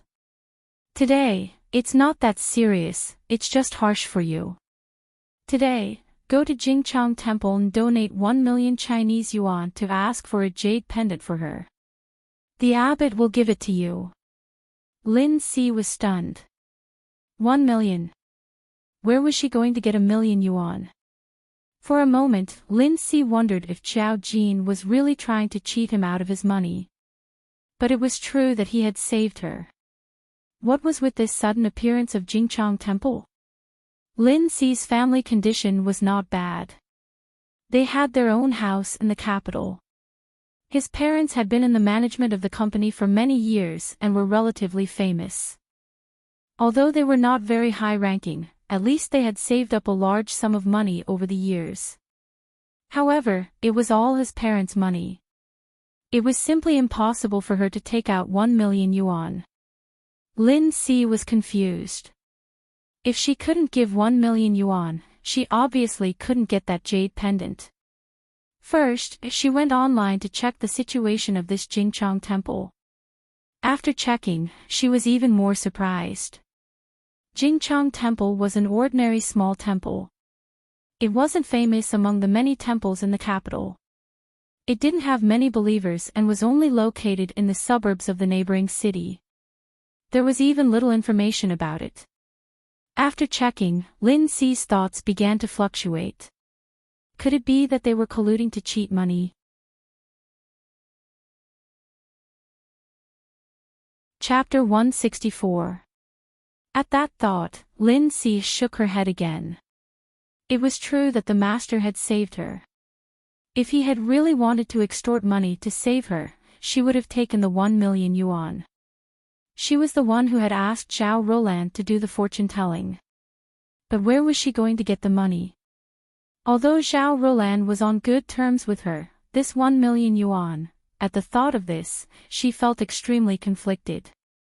She wanted to ask Xiao Jin more, but Xiao Jin only gave her a simple reply. Today, whether you believe it or not is up to you. Today, this is just a precaution. It might work, or it might not. Think about it yourself. Lin Si could tell that this was indeed a harsh condition. Xiao Jin meant that even if she donated 1 million yuan, it might not work. If it really didn't work, would she have to think that Xiao Jin was a liar? She was really lost. However, Zhao Roland's matter could not be delayed. They had to return to America. After thinking about it, Lin Si decided to tell her mother and Zhao Roland's mother about this. Zhao Roland's mother had once helped her find a fortune-teller to evaluate her marriage. Lin Si knew about this. Mother Zhao should be a believer in fate. Thinking of this, Lin Si returned home after school. While Zhao Roland and her fiancé were not around, she pulled her mother and Mother Zhao into her room to discuss it. Mom, actually, there's something I haven't told you yet. Lin Si frowned at her mother. She did not tell her parents about Hu Wei because she did not want them to worry. Now, in order to make her mother believe her, she had to tell them. That's what happened. I also asked sister to find this master for fortune-telling. The results of the master's divination were too scary. Now, there's only one solution. I have no other choice. I don't expect you to believe me. I'm telling you this because I want you to make your own decisions. Godmother, especially you. Anyway, I feel that sister's fiancé. I don't feel comfortable looking at him. Mother Lin and Mother Zhao were dumbfounded when they heard her words. Mother Lin was the first to retort. What nonsense are you talking about? Do you want your sister to be scammed by a fortune-telling shop on the internet? Can the fortune-teller's words be taken seriously? 1 million yuan. Do you really believe it? If you donate the money, the temple will definitely swallow it up with her. Lin Xi's mother was highly educated, so she didn't really believe in these things, even though Lin Xi had already told her about what happened earlier. Lin Xi didn't dare to say anything. After all, 1 million was indeed too outrageous. Zhao Mu's mother was a little melancholy. Lin Mu saw that she was hesitating and immediately said, "Sis, don't believe her nonsense." Lin Xi retorted somewhat unwillingly, "But master is really quite accurate." Mother Lin glared at her. "You're still talking. I once did a divination for Lan Er." Mother Zhao said with a melancholy expression, 2 years ago, the master's words weren't very good. He only advised my Lan not to get married. We asked him why, but he wasn't willing to tell us. Lan Er didn't believe in these things, and she insisted on it. It's been 2 years, and we've been at our wits' end. Who would have thought? Even an online guru said that her marriage was not good. Moreover, this time, it was said to be even more dangerous. It was actually the destruction of one's family. Mother Zhao looked at Lin Xi with a gentle smile. "See, I know you're doing this for your sister's sake. Tell me the address of the temple. Even if we're really cheated, we can treat it as buying a lesson for ourselves. Who knows, losing this 1 million can indeed prevent some disasters." Chapter 165. Sister, are you crazy? 1 million. Mama Lin almost fainted. "See, you don't have to really believe this girl's nonsense. You're a high-level intellectual after all. Do you really believe this?" Mama Zhao only forced a smile at Mama Lin. There were many things that she couldn't say. Her life wasn't so peaceful. She had seen incredible things before, so she had always believed in these things. Lin Xi didn't expect Mama Zhao to really believe her words. She was also a little worried. "Godmother, I really can't guarantee. The master said that even if we donate money, we might not be able to defend against it. I'll pay attention to whether we can defend against it or not." At least now that there was a reminder, they would definitely pay more attention to Zhao Roland's fiancé, Wei Dixuan. Because they were leaving China in 2 days, Mama Zhao didn't tell her daughter about this matter. Instead, she found an excuse to take Mama Lin to Jingchang Temple. Mama Lin couldn't persuade her no matter what. She could only follow them to see what the background of Jingchang Temple was and see if it could wake Mama Zhao up. 1 million, money was too easy to earn now. Lin Xi told Xiao Jin that Mama Zhao took her mother to Jingchang Temple. She couldn't go because she had to study. Xiao Jin was still a little surprised. "You really believe it?" Longing for the past, master, don't scare me. Don't tell me you said it casually. Today, not really. Today, some things are destined, but it's not like there's no chance for change. Let's wait for a miracle. Today, it's still very early. At least a few months. Lin Xi was also anxious. Who knew how long they would live together? She didn't know when she could verify it. Lin Xi's matter here continued. Xiao Jin also had his own things to do. Fing Feihe's birthday banquet was coming soon. She was going. Moreover, Mu Jinming's father was back. When Xiao Jin returned home, he found an unfamiliar, old man in the house. Dressed in a suit, not a single hair was out of place. His style was better than anyone else's. Even though his face was old, his eyes were still very clear. He sat on the sofa and read the newspaper. Xiao Fei sat beside him and waited carefully. He looked a little timid, but his eyes lit up when he saw his daughter come back first. Jean, come quickly. Your grandfather is back. He just arrived. Taking advantage of Qiao Jin's return, she hurriedly ran away from the old man and came to Qiao Jin. Mu Jinming's father, Mu Xiangshan, also slowly raised his head. His arrogant eyes were full of scrutiny as he slowly glanced at Qiao Jin.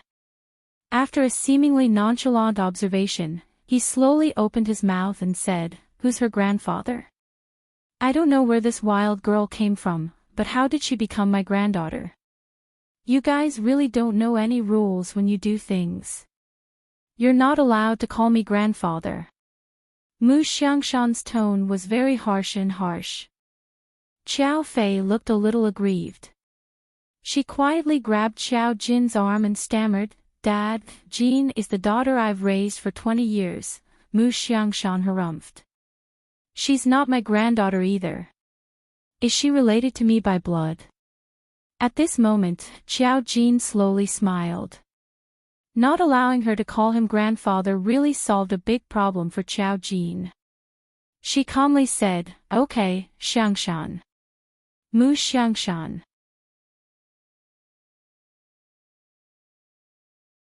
Chapter 166.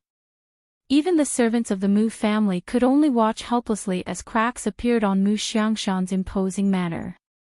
Qiao Fei didn't expect Qiao Jin to be so bold. Mu Jinming wasn't a big deal. After all, he was educated abroad and didn't care about such things.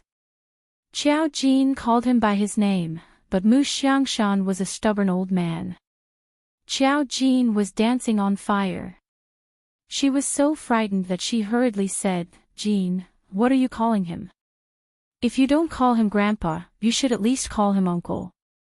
Qiao Jin patted her hand. "Fei, Xiangshan won't care about such a small matter. He's old and knows his limits." Mu Xiangshan, he couldn't wait to pick up the walking stick beside him and throw Qiao Jin out. However, he was the one who didn't allow Qiao Jin to call him grandpa. Now, even if Qiao Jin didn't know how to be polite, he couldn't say anything. He only sneered and said, "Like mother, like child." Qiao Fei's face instantly flushed red. She must have felt wronged. Back then, he was the one who didn't allow her to be with Mu Jinming and caused trouble for more than 10 years. When Mu Jinming gained power and forced him to leave the country, he finally took Qiao Fei back.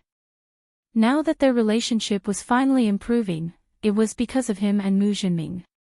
He was definitely resentful that he was forced to leave the country. In addition, Qiao Fei had a weak personality, so she could only listen. Qiao Jin slowly walked into the living room. "I can't compare to you in teaching your son. I admit that Jinming was taught quite well." Mu Xiangshan, what did he mean? Was he poking at someone's scar?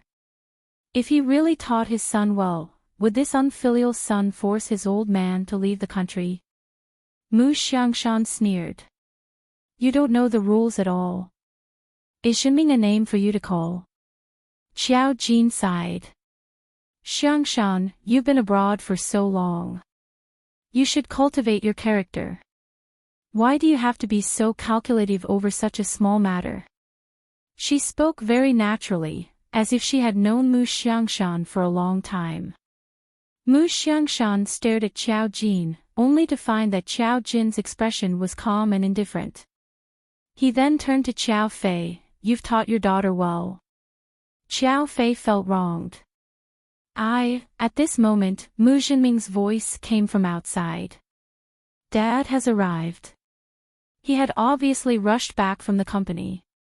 His footsteps were hurried. When he entered the living room, he saw the tense atmosphere and Qiao Jin already standing in the room. Mu Jinming suddenly had a bad premonition.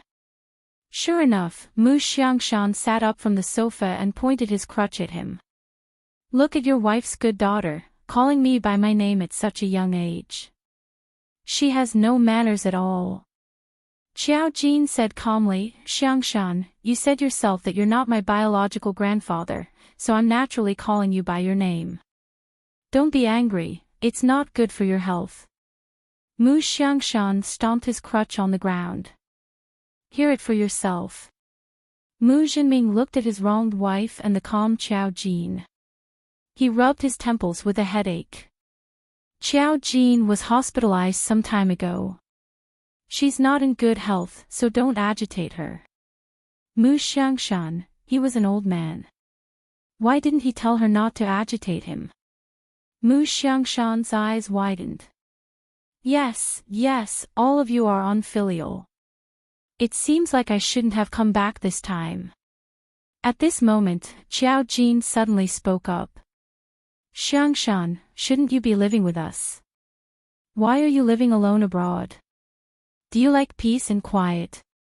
Mu Xiangshan, why didn't your family know that I was living abroad?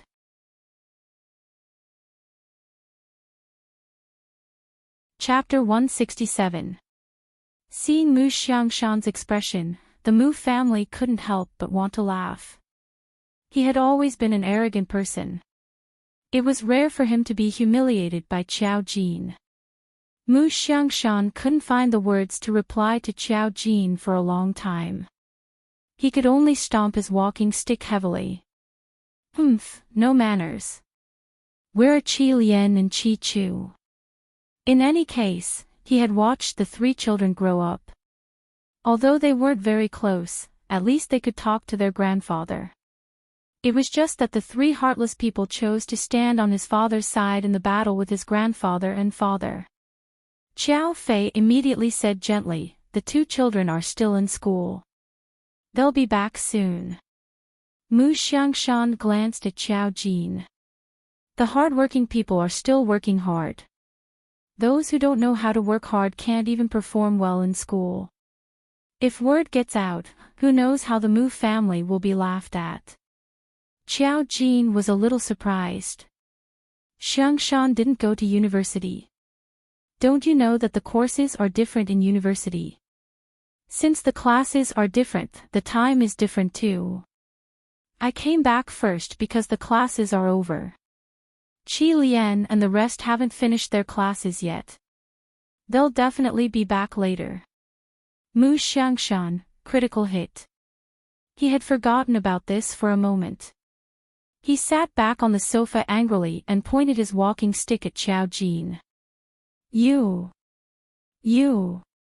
Mu Jinming looked like he was frowning, but the corners of his mouth were rising uncontrollably. Dad, it's rare for you to come back from abroad. Don't lower yourself to the younger generation's level. Are you hungry? Fei, ask the kitchen to make the arrangements.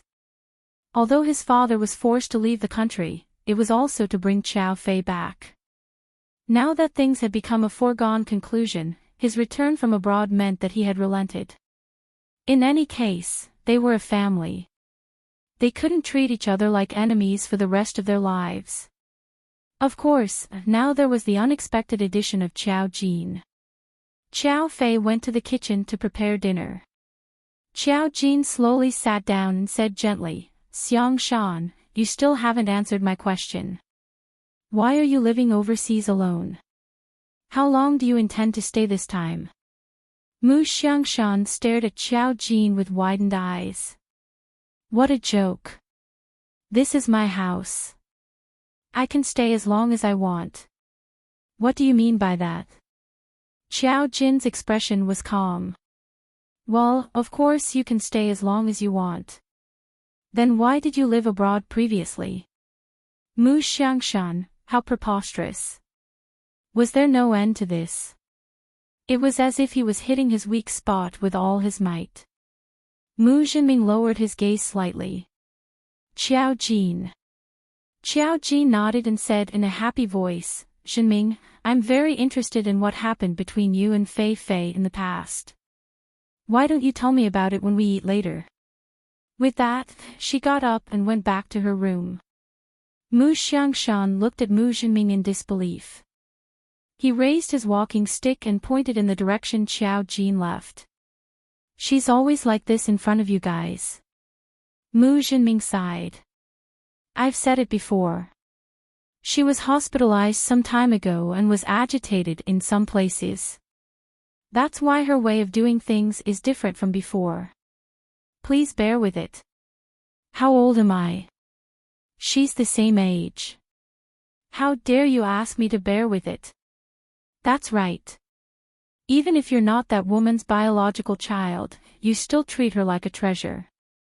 What am I, your biological father, to you? If it weren't for this woman, you wouldn't have forced your father to go overseas. Mu Jinming's eyes darkened. Who knew that Xiao Jin's surprised voice could be heard from upstairs? Jinming, you actually did such a disgraceful thing.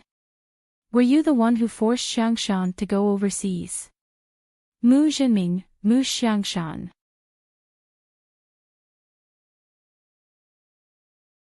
Chapter 168. In terms of treason, Xiao Jin was the most treacherous of them all. But who would stoop to her level? After getting along with her for so many days, Mu Jinming was already used to it. Moreover, his relationship with his father wasn't really too good. He knew in his heart that as long as Xiao Fei was here, his father would always be up to no good. Now that he saw someone who could make him speechless, Mu Jinming felt that it was a little funny. For decades, he had lived under Mu Xiangshan's oppressive policies, and it took him a long time to get back together with Xiao Fei. Now that he saw Mu Xiangshan's appearance, he more or less felt some resentment, but he was an adult man who had been immersed in the business world for many years. Even if he had resentment, he would not show it. Now that he saw Mu Xiangshan being humiliated, he was more happy. It wasn't like they were fighting. He knew Xiao Jin's character. She was calm, and there was some intentional element, but it wasn't too much. Who told Mu Xiangshan to confess? When Mu Xiangshan heard Xiao Jin's words, he was so angry that he trembled. In the end, he rolled his eyes and put on an angry look. Yes, yes, yes. A year ago, you forced me to go abroad. Now, your foreign daughter is angering me. Mu Jinming, good job. Jinming, you really went too far. Xiao Jin was about to go to her room, but when she heard this, she walked back down. She frowned slightly and looked at Mu Jinming disapprovingly. How big of a matter is it? How can you force Xiangshan to go abroad? Aren't you letting others see you as a joke? Jinming, you don't have a sense of propriety. Mu Jinming, Mu Xiangshan heard her calm tone, but he felt that she was taking pleasure in his misfortune. He was even more unhappy.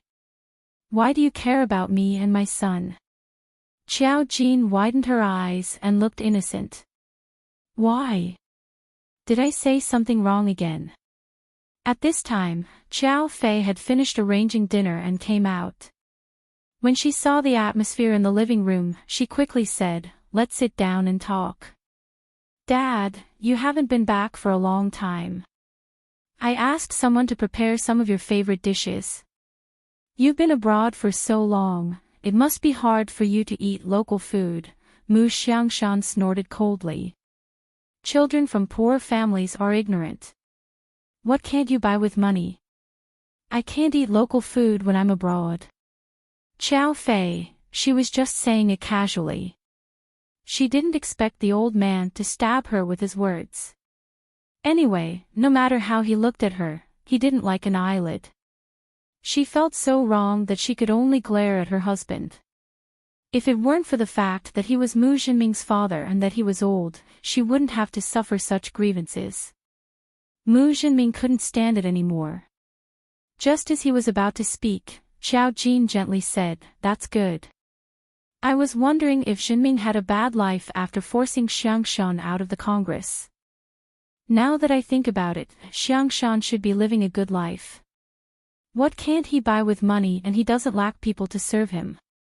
Jinming did well in this aspect."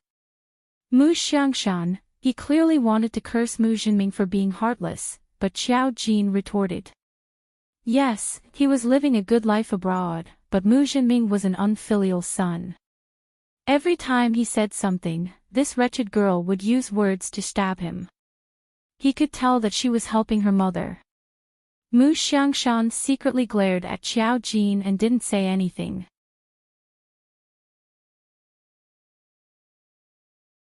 Chapter 169.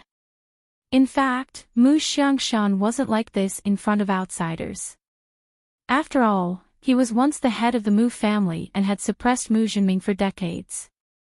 But everyone knew that he was forced to go abroad by his son. He was robbed of his power and ended up in a miserable state in his later years. It wasn't exactly miserable. Life abroad was actually not bad. Anyway, there was a lot of money. But he was a loner. He couldn't bring his son back and couldn't bring himself to do so.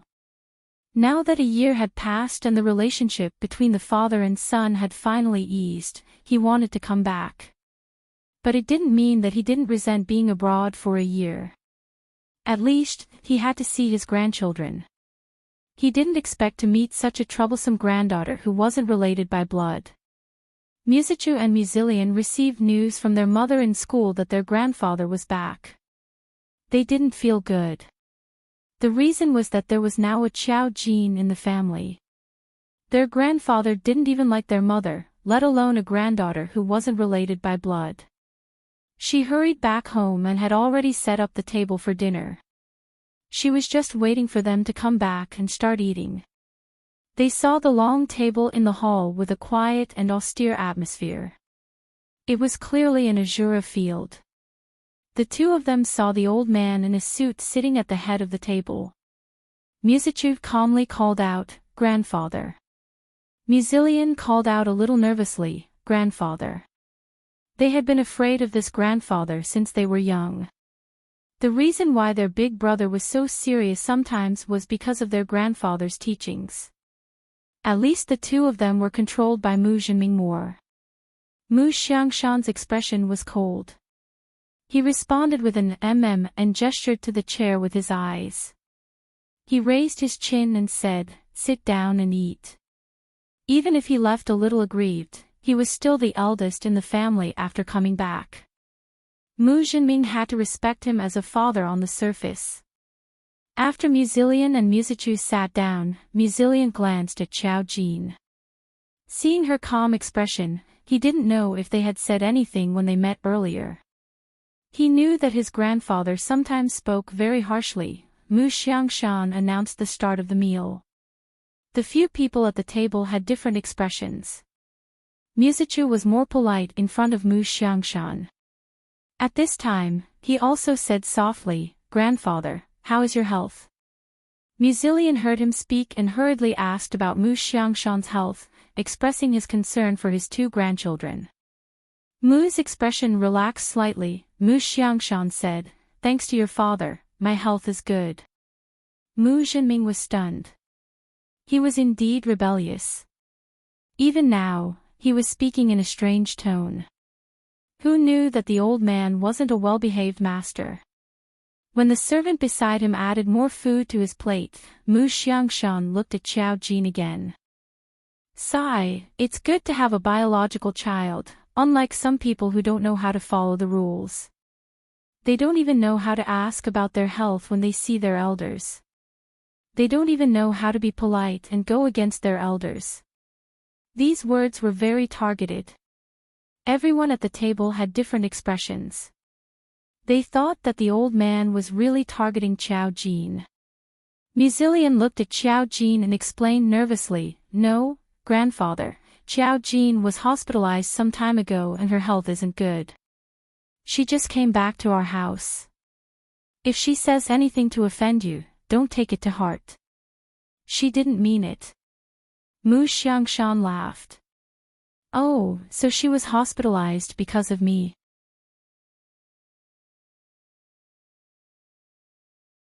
Chapter 170. She wasn't hospitalized because of him, so what did it have to do with him? Of course not. Musilian continued, "Grandpa, Xiao Jin isn't sick. She tried to commit suicide some time ago." He wanted to clarify Xiao Jin's situation, but Mu Zhenming said, "That's enough." Mu Xiangshan was already enraged. Suicide.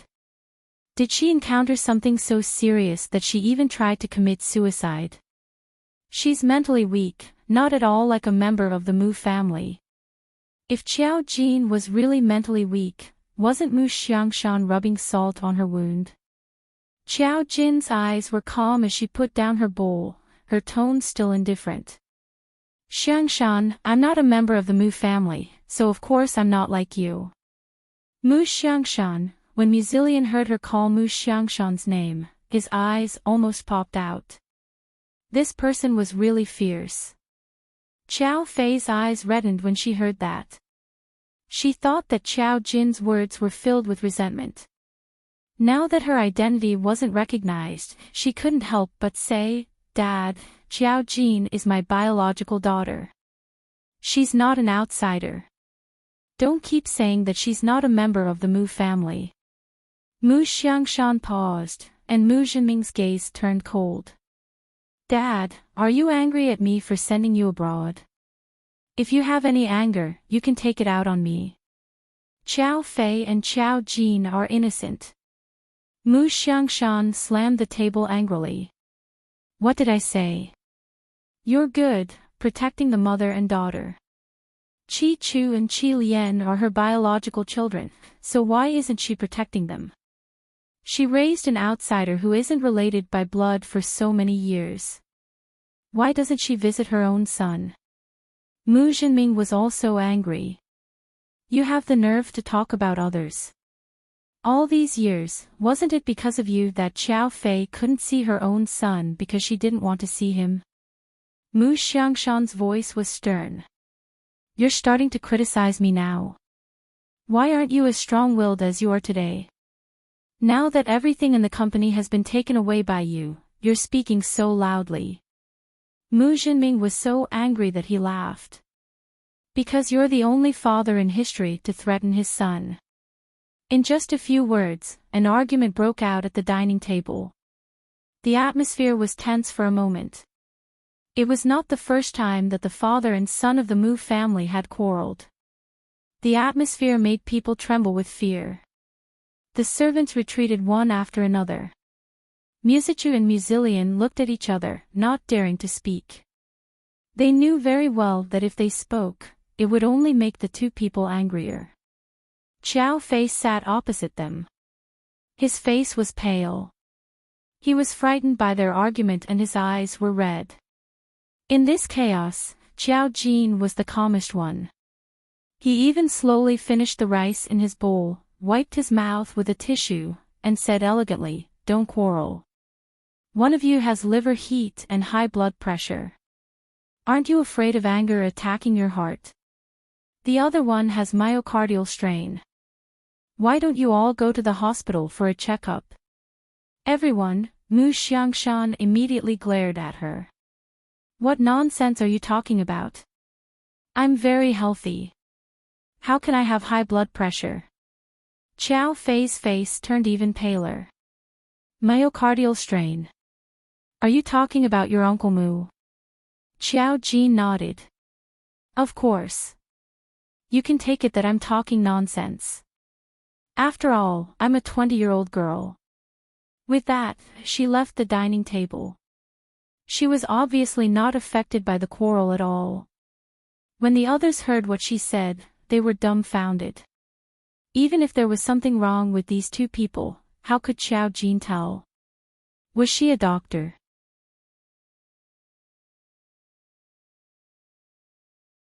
Chapter 171. Of course, Qiao Jin was not a doctor, but she could still tell if a person was sick. Mu Zhenming had been in a high-stress state for a long time, so it was not strange for him to have myocardial strain. Also, he had been pressured by Mu Xiangshan in the past and had been in a high-stress state. Because of his irregular work schedule, he was almost 50 years old. It was normal for such a situation to occur. Mu Xiangshan, on the other hand, was resentful after he was forced to leave the country. Long-term resentment naturally led to some changes in his mental state. One of the triggers for high blood pressure was high stress. In any case, the father and son had harmed each other. As for whether they believed it or not, they would have a physical examination every once in a while. They would know sooner or later. These two were not seriously ill, but there was a possibility of accidents. Therefore, not being angry was the most basic. They had to take good care of themselves. After a while, Xiao Fei came in and looked at Xiao Jin worriedly. "Jin, how can you tell that your uncle has myocardial strain?" Xiao Jin paused and then found an excuse. "I learned something on the internet. I know how to read people's faces. I can tell by looking at their faces." Although Xiao Fei was a little surprised, he was not very alert. He just widened his eyes. Really? Wasn't it too amazing to be able to tell what was wrong with them at a glance? Xiao Jin smiled and said, "Whether it's true or not, can't you just let them check it out?" "I don't mean what I say, but the doctor has to." Xiao Fei left with a worried look on his face. They quarreled at night. Although Xiao Jin mentioned it casually, the two of them had a rough idea. That night, they found the family doctor to check it out. In the end, it was true. In particular, myocardial strain sounded more frightening than high blood pressure. Mu Xiangshan was an old man, so it was not strange for him to have high blood pressure. But Mu Zhenming, when he heard that he had been working for a long time and was under a lot of pressure, Mu Xiangshan knew that it was most likely because of him. In the end, he did not have a good rest on his first night. When he thought of his son, who had some lesions, he felt a little ashamed. Fortunately, this was not a serious illness, but it was an irreversible disease. He needed more attention and care. Otherwise, it was hard to guarantee that there would not be any accidents. The members of the Mu family were stunned. Especially Muzillion. To be honest, they weren't very surprised when the results of the test came out. Everyone could tell what kind of condition their father had been in for a long time, but they didn't expect their little sister to be able to tell at a glance. What did Xiao Jin study? She wasn't a medical student. But Xiao Jin had to go to the hospital too. She still had to go for a physical examination every half a month. Now, it was time. Xiao Fei had just experienced the terrible fact that both of her family members had some problems. Now, she asked the doctor to examine Xiao Jin properly. Finally, after confirming that her body had completely recovered and that there was nothing wrong with her, he finally felt relieved. The drug issue seemed to have disappeared with Tan Shuajia's death. In the hospital, Xiao Jin saw Huoling again. Huoling watched her finish the examination and picked an opportunity to see her. At this time, Huoling's face looked a little haggard, but her eyebrows were still calm. When she saw Xiao Jin, she smiled and said, "Miss Xiao, thank you." Xiao Jin raised her eyebrows slightly. "Why are you thanking me? I didn't do anything." She only said a few words, and Huoling didn't listen, so there was no need to thank her.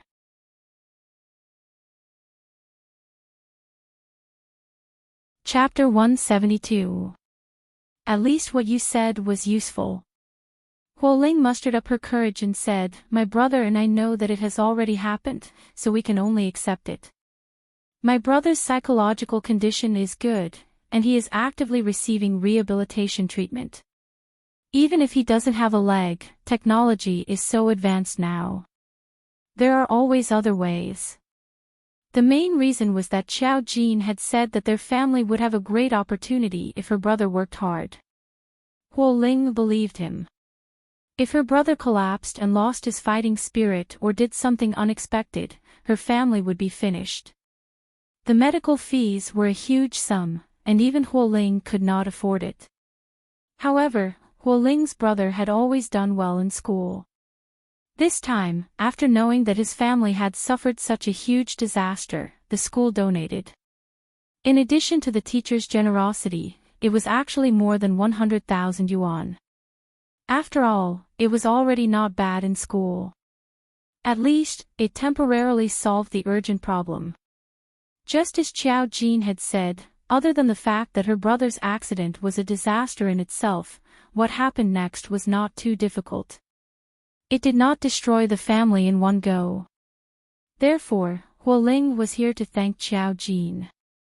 If she hadn't listened to Xiao Jin's advice and gone home to console her tear-stricken brother every day, telling him about a fortune-teller who had helped him regain his confidence and eventually decided to continue with his studies so that he could have a fighting chance, his life might have been over. Xiao Jin smiled. It's all right.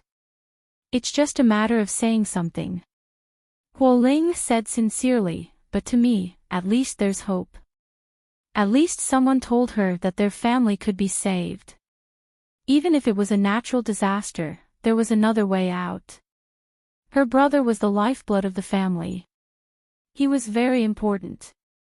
Xiao Jin saw that Huoling believed him, and his eyes lit up.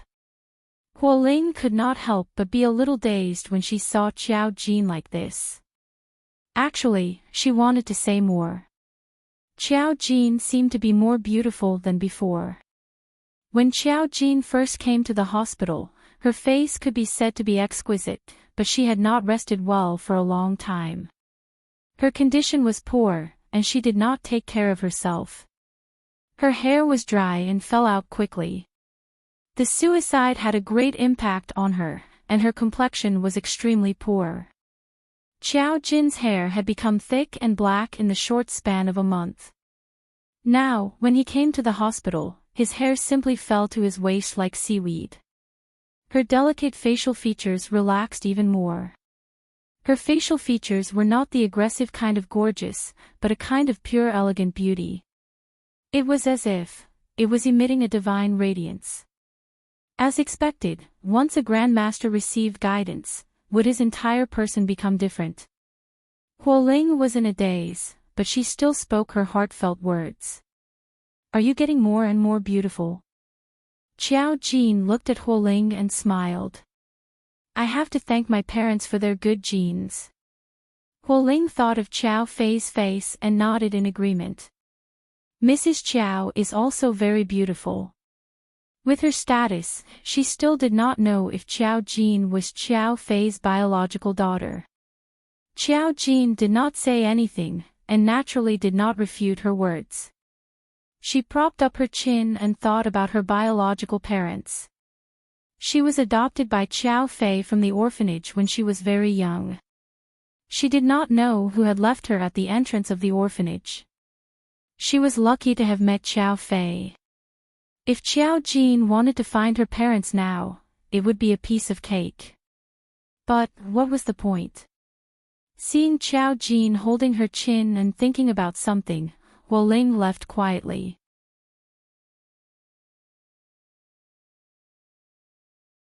Chapter 173. After the checkup, Xiao Fei brought Xiao Jin home. Mu Xiangshan was alone at home, and an old friend had come to visit. He was about the same age as Mu Xiangshan. Xiao Fei was a very good-tempered person, and he didn't feel afraid when he saw Mu Xiangshan. He said happily, Jin's body has completely recovered. She's healthy. Mu Xiangshan didn't realize that Xiao Fei was talking to him. After a while, he looked up and saw Xiao Fei and Xiao Jin. He said, "Oh." He didn't give Xiao Fei a hard time. There was another old man in the house. The old man looked much more amiable than Mu Xiangshan. He looked more like a kind old man. He also had the noble temperament of the upper class. At first glance, one could tell that he was extraordinary. The tang suit he was wearing was custom-made and embroidered. The old man looked at Xiao Fei and said kindly, "So this is Xiao Fei's youngest daughter. This girl is really beautiful and has a good temperament." Mu Xiangshan snorted coldly when he heard the compliment. If he had seen it when he was scolding him yesterday, he wouldn't have said that. The kind old man looked at Mu Xiangshan strangely. Did I say something wrong? Xiao Fei didn't care about Mu Xiangshan's sarcasm. He pulled Xiao Jin and introduced her with a smile. "Jin, this is your grandpa Ji." He's Grandpa Ji's good friend. When she pulled Xiao Jin out and introduced him, Xiao Jin looked at the old man in front of him and the corners of his mouth suddenly lifted into a mysterious smile. She didn't greet anyone and just smiled. Xiao Fei pinched the back of her hand, but she didn't react. Mu Xiangshan snorted. This girl was hospitalized some time ago. Her brain isn't very good. Don't bother with her. Xiao Fei, why did he have to say that his granddaughter was crazy in front of others? Ji Pingan didn't think that Xiao Jin was crazy.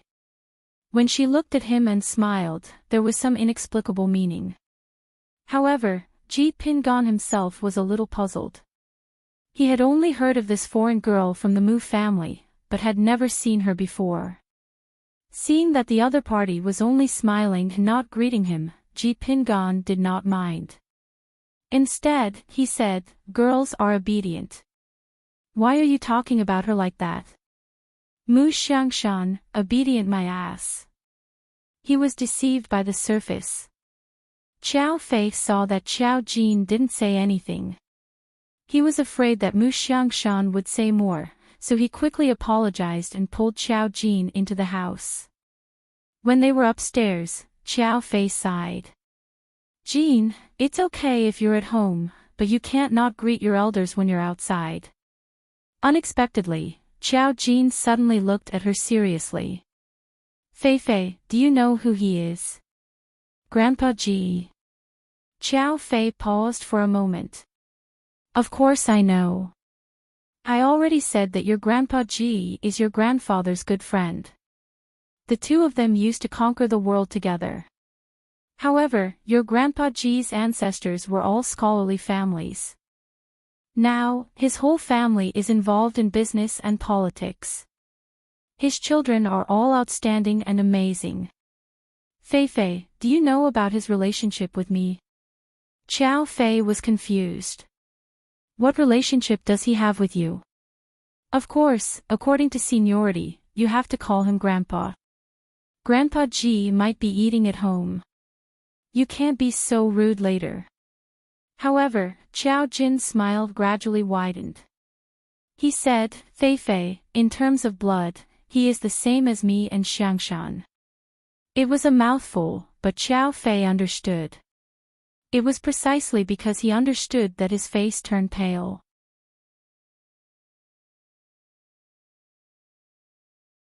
Chapter 174. Mu Xiangshan could be considered Xiao Jin's grandfather, but they were not related by blood. However, Xiao Jin said that Ji Pingan was related to her by blood. The meaning was clear. Ji Pingan was Xiao Jin's biological grandfather. How is that possible? Xiao Fei screamed. "How do you know?" "Of course I know." Xiao Jin smiled naturally. "It's just a small problem. I can tell at a glance." The old man had a special bond with her by blood, so he naturally knew what the problem was. Xiao Fei couldn't laugh. She stared at Xiao Jin, but she was a little scared. In fact, she had always been afraid that Xiao Jin would be found. After all, she had raised Xiao Jin for 20 years. When she adopted him, the orphanage said that the child was abandoned by his parents and that no one would come to acknowledge him. Xiao Fei had never thought about this problem since they were in a small border town. Now that they were back in the capital, Xiao Fei had never considered this problem. However, Xiao Jin said that Ji Pingan was her biological grandfather. That was the Ji family. The Ji family was also a big family. Ji Pingan used to be the third son of the Ji family. Because he was dissatisfied with the family's arrangement, he became a university teacher. Later, he came out to start a business and met Mu Xiangshan. Ji Pingan now had children of his own, but they were also part of the Ji family. His brother was still the head of the Ji family. The Ji family was a big family. Perhaps they weren't as strong as the Song and Feng families, but their foundation was deeper than those two families. However, Xiao Fei thought of many Xiao Jin's biological parents, but she never thought that Xiao Jin was a child of the Ji family. She trembled. How did you know? Xiao Jin thought for a moment. Don't worry, he doesn't know who I am. He has never seen me at all. The Ji family doesn't know that I exist. Xiao Fei was stunned. They don't know. How could the Ji family not know that their blood-related child had wandered outside? Xiao Jin didn't hide it from her. I'll know when I see it later. Do you want to know? If you don't want to know, I don't have to tell you. Xiao Fei didn't know what she was up to. His face turned pale when he heard this. Of course I want to know. She would definitely want to know about her daughter's background. Xiao Jin nodded. Let me do it. Xiao Fei, count. What was this? She stared blankly at Xiao Jin as he left. Xiao Jin returned to his room, set up an array formation, and dripped his blood into it. She had never investigated her own background. Now that she saw Ji Pingon, she conveniently checked it out. When the time came, he would tell Fei Fei so that she could be mentally prepared. Otherwise, it would be even more difficult for her to accept the unexpected situation in the future. Although her own background was a little vague, it had happened after all, so it was much clearer. In addition, the internet was very advanced now. Xiao Jin searched for information based on what she saw on Baidu and got a rough idea. She returned to Xiao Fei's place and said to the uneasy Xiao Fei, I got it. Ji Pingan's eldest son is related to me by blood, but I was born by his lover. She abandoned me for some reason and changed to a boy. That's how I entered the Ji family. It's quite successful. Her tone was calm. Xiao Fei was stunned. The main reason was that Ji Pingan's eldest son's second wife was indeed a famous mistress. However, she went abroad a few years ago and never came back. Therefore, Xiao Fei had never seen her, let alone thought that Xiao Jin was her biological daughter.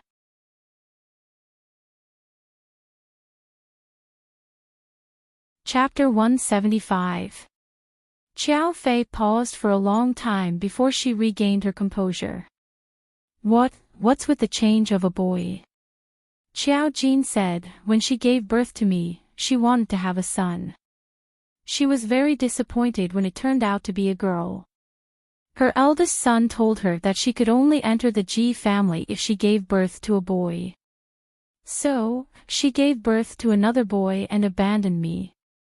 She spoke very calmly as if she was telling someone else's story. She didn't feel sad at all. Now that she had Xiao Fei, she didn't care who her biological parents were. Xiao Fei was extremely shocked. But these things are so secretive. How did you know? You're just a little girl. Xiao Jin said very naturally, I don't want to talk to you anymore. I know how to read people's faces and fortune-telling. Naturally, I could tell. I learned all of this from the internet. Xiao Fei, the room fell into a long silence. After a long time, Xiao Fei's tone became blank. Fortune-telling. Xiao Jin didn't intend to hide it anymore. She had to prepare some excuses. She nodded. Yes, fortune-telling. I've always known how to do it. I just didn't tell you. Don't ask for the reason. If you ask, she learned it from the internet. The internet was a good place. You could learn anything and buy anything. Xiao Fei fell into doubt about life. If he was a fortune-teller, would he be able to calculate his own life experience clearly? Could it be wrong? Xiao Fei was a simple-minded person. Even if she had doubts, she didn't dare to think too deeply. She only said worriedly, you know so clearly. Could it be that you're overthinking? I won't talk about these things carelessly. If you want to see it, I can find a way to get the G family's blood and do a DNA test. No, no, no, Xiao Fei immediately stopped her. She panicked at first, but she didn't dare to believe it. Moreover, she instinctively didn't want Xiao Jin's biological parents to know about her existence. She looked terrible. Then, will you want to go back? But what if Xiao Jin wanted to go back? Xiao Jin shook his head. Fei, you're so naive. My biological mother abandoned me for a boy for wealth and glory. Do you think she would let me ruin her current life? Xiao Fei's face turned pale. Yes. If such a thing really happened back then, the Ji family would definitely not allow such a scandal to exist. There was also the boy who had been swapped with Xiao Jin. If the Ji family found out, what if Xiao Jin was in danger? Xiao Fei was naive and sweet, but she had heard of some of the filthiness of the rich and powerful. It was far worse than what she had seen on TV. We can't let anyone know. You're not allowed to tell anyone. Xiao Fei immediately said to Xiao Jin. Xiao Jin nodded. I don't intend to tell anyone. Xiao Fei had raised her for so many years, so he had the right to know. Okay. I'll go out and see if your Grandpa Ji has left. She still looked a little pale. Xiao Jin walked forward and held her hand gently. Fei, don't worry. There won't be any accidents. I'm your daughter in this life, and I'll only be your daughter. Upon hearing this, Xiao Fei, who had been in a daze, finally calmed down. Yes. It didn't matter if they were biological parents or not, as long as Xiao Jin didn't leave. She wasn't his biological mother in the first place. This was a fact that she had always known. Thinking of this, she relaxed a little.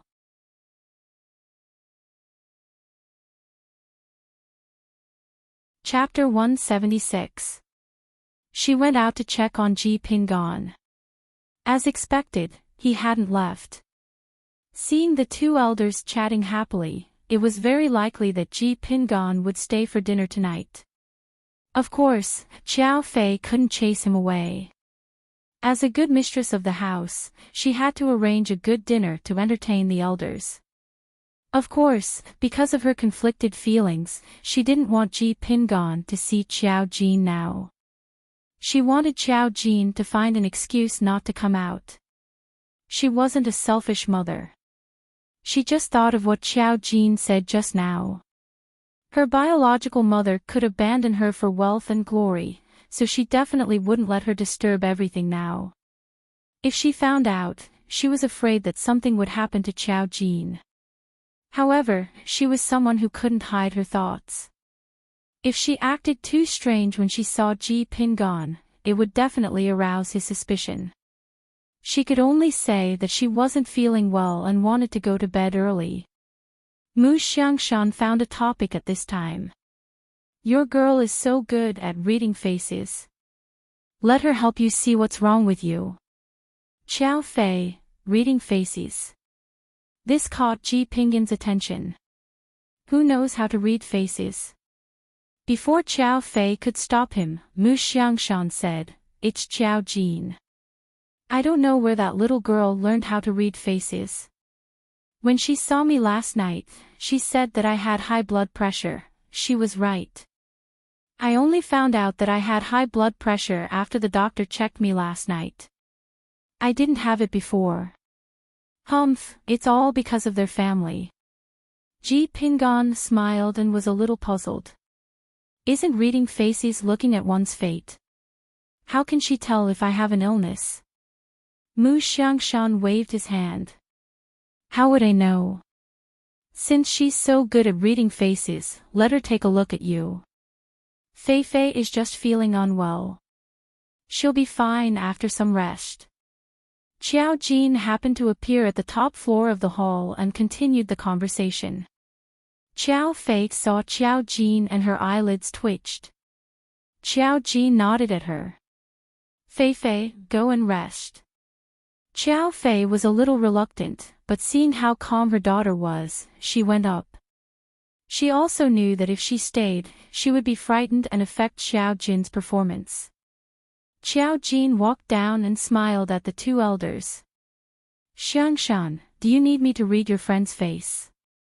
Mu Xiangshan pulled a long face. What friend? This is your grandpa Ji. Will you die if you call him? And you're calling me by my name? Don't you know how to call me?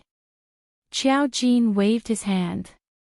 Xiangshan, a promise is a promise. You're the one who didn't allow me to call you that, so you can't go back on your words. Mu Xiangshan, Ji Pingan was a little stunned by the way their family got along, but after a while, he reacted and laughed. It's good, it's good. When I was abroad, there were many families there who didn't call them parents, but called them by their names. They were quite approachable. We're not those old-fashioned people. If she likes to call us that, then let her be. Mu Xiangshan, ta. Ji Pingan was still a little interested in Xiao Jin. He felt that this girl had a kind of spiritual aura that couldn't be found in the younger generation. Yes, spiritual aura. It was very eye-catching. Jin, do you know how to read faces? Why don't you help me? Xiao Jin looked at Ji Pingan and nodded with a smile. Sure, not only do I know how to read faces, but I also know how to read fortunes. What do you want to know? Oh. Fortune-telling. Ji Pingan was even more interested. Of course, he didn't believe that Xiao Jin really knew how to read fortunes. He was just teasing her.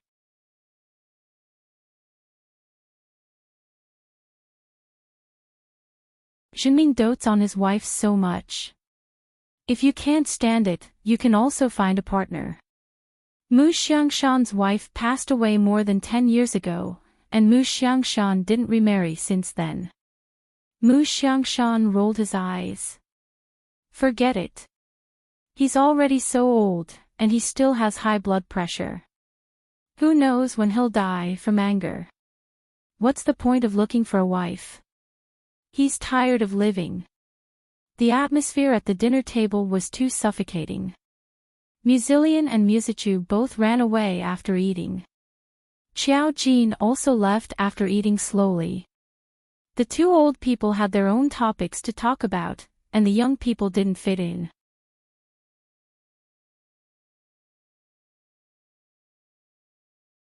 Chapter 178. Jin City, an unknown area, Jingchang Temple. It was really hard to find this place. Mama Lin and Mama Zhao spent some time asking around before they finally arrived at Jingchang Temple.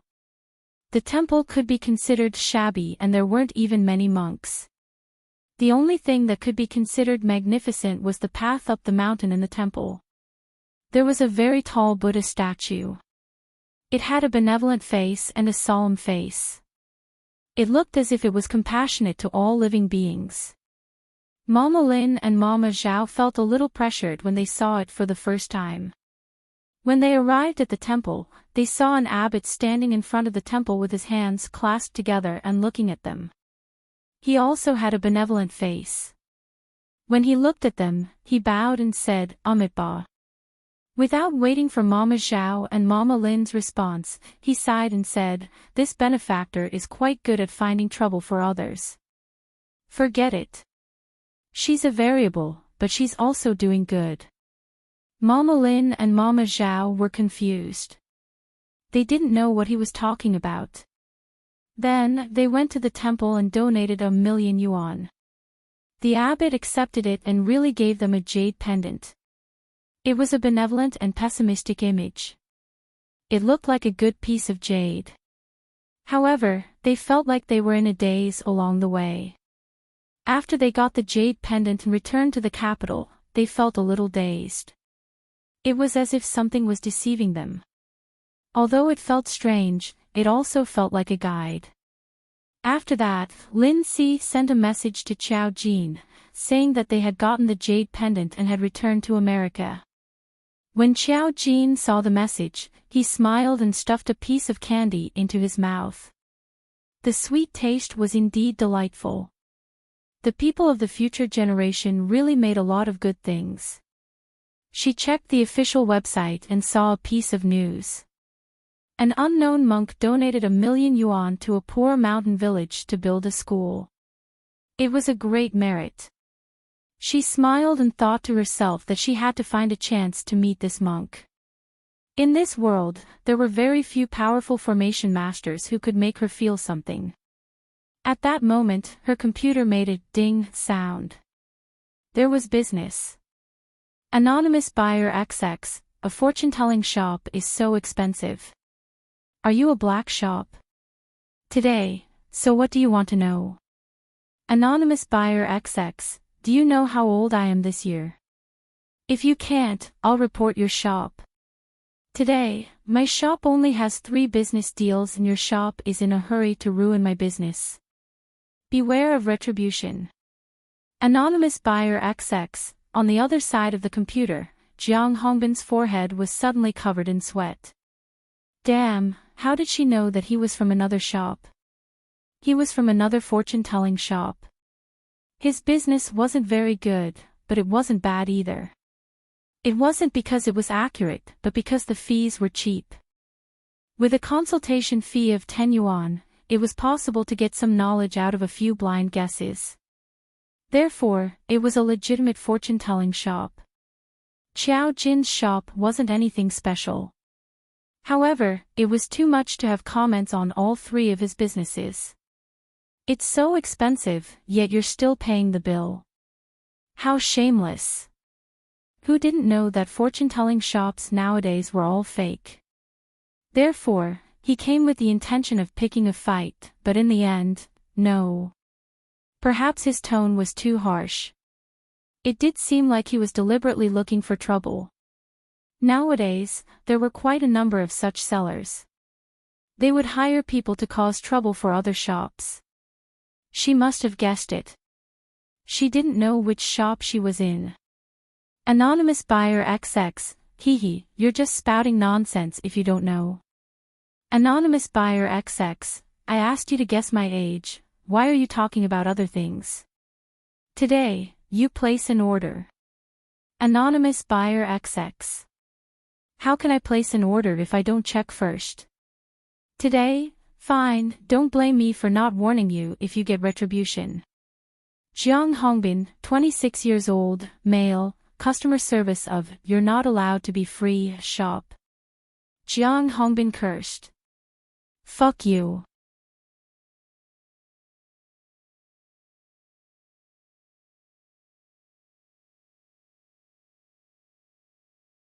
Chapter 180. Even if it was wrong of him to come looking for trouble first, why did he scold him all of a sudden?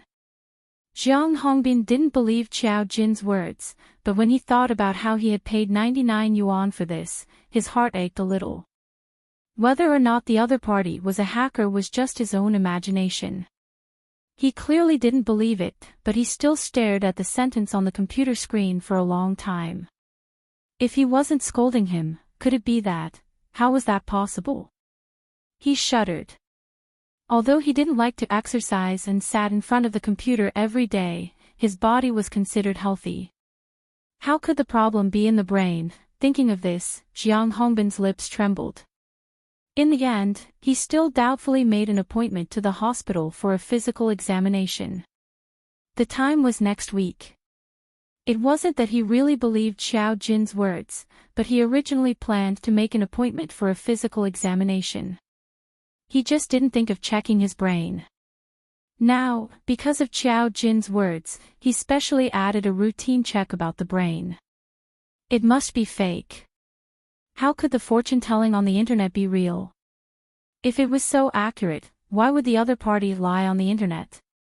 Jiang Hongbin made a tisk sound on the computer, but he still turned it off. When this person came looking for trouble, Xiao Jin went to the other party's shop to take a look. It wasn't considered fortune-telling. The other party just used tarot cards to deceive people and used the mysterious knowledge on the internet to solve puzzles. In fact, it was useless. However, because the price was cheap, there were many people who did it. After reading the general idea, Xiao Jin smiled slightly. She knew that Jiang Hongbin wouldn't leave any messages, so she raised her hand and turned off the computer. She got up and opened the door. Xiao Fei, who was about to knock, was stunned. Ah, Jean, what a coincidence. Do you still remember Feiha's birthday banquet tonight? Xiao Jin nodded. I remember. Of course she remembered. Today happened to be Feng Fei's birthday. She agreed to the invitation, so naturally, she wouldn't forget. Xiao Fei nodded, but her expression was a little hesitant. Are you feeling unwell? Why don't we not go?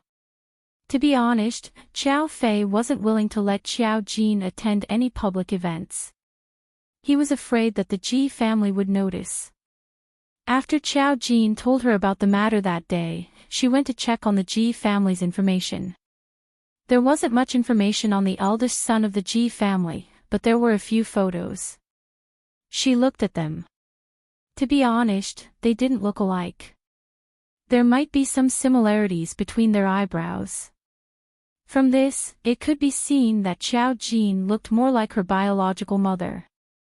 Xiao Fei heaved a sigh of relief. She had gone abroad a long time ago. If he wasn't particularly familiar with her, it would be difficult for him to tell that they were related based on their appearance. What's more, the other party had a son on the surface. However, it was better to be safe than sorry.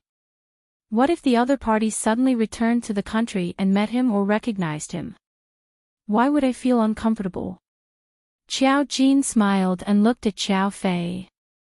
Fei, you don't have to worry about anything. Today is the Feng family's banquet. There's nothing else. It would be inappropriate if she didn't go. She just wanted to see how good the array master of the Feng family had become. Xiao Fei couldn't say more, so he could only nod.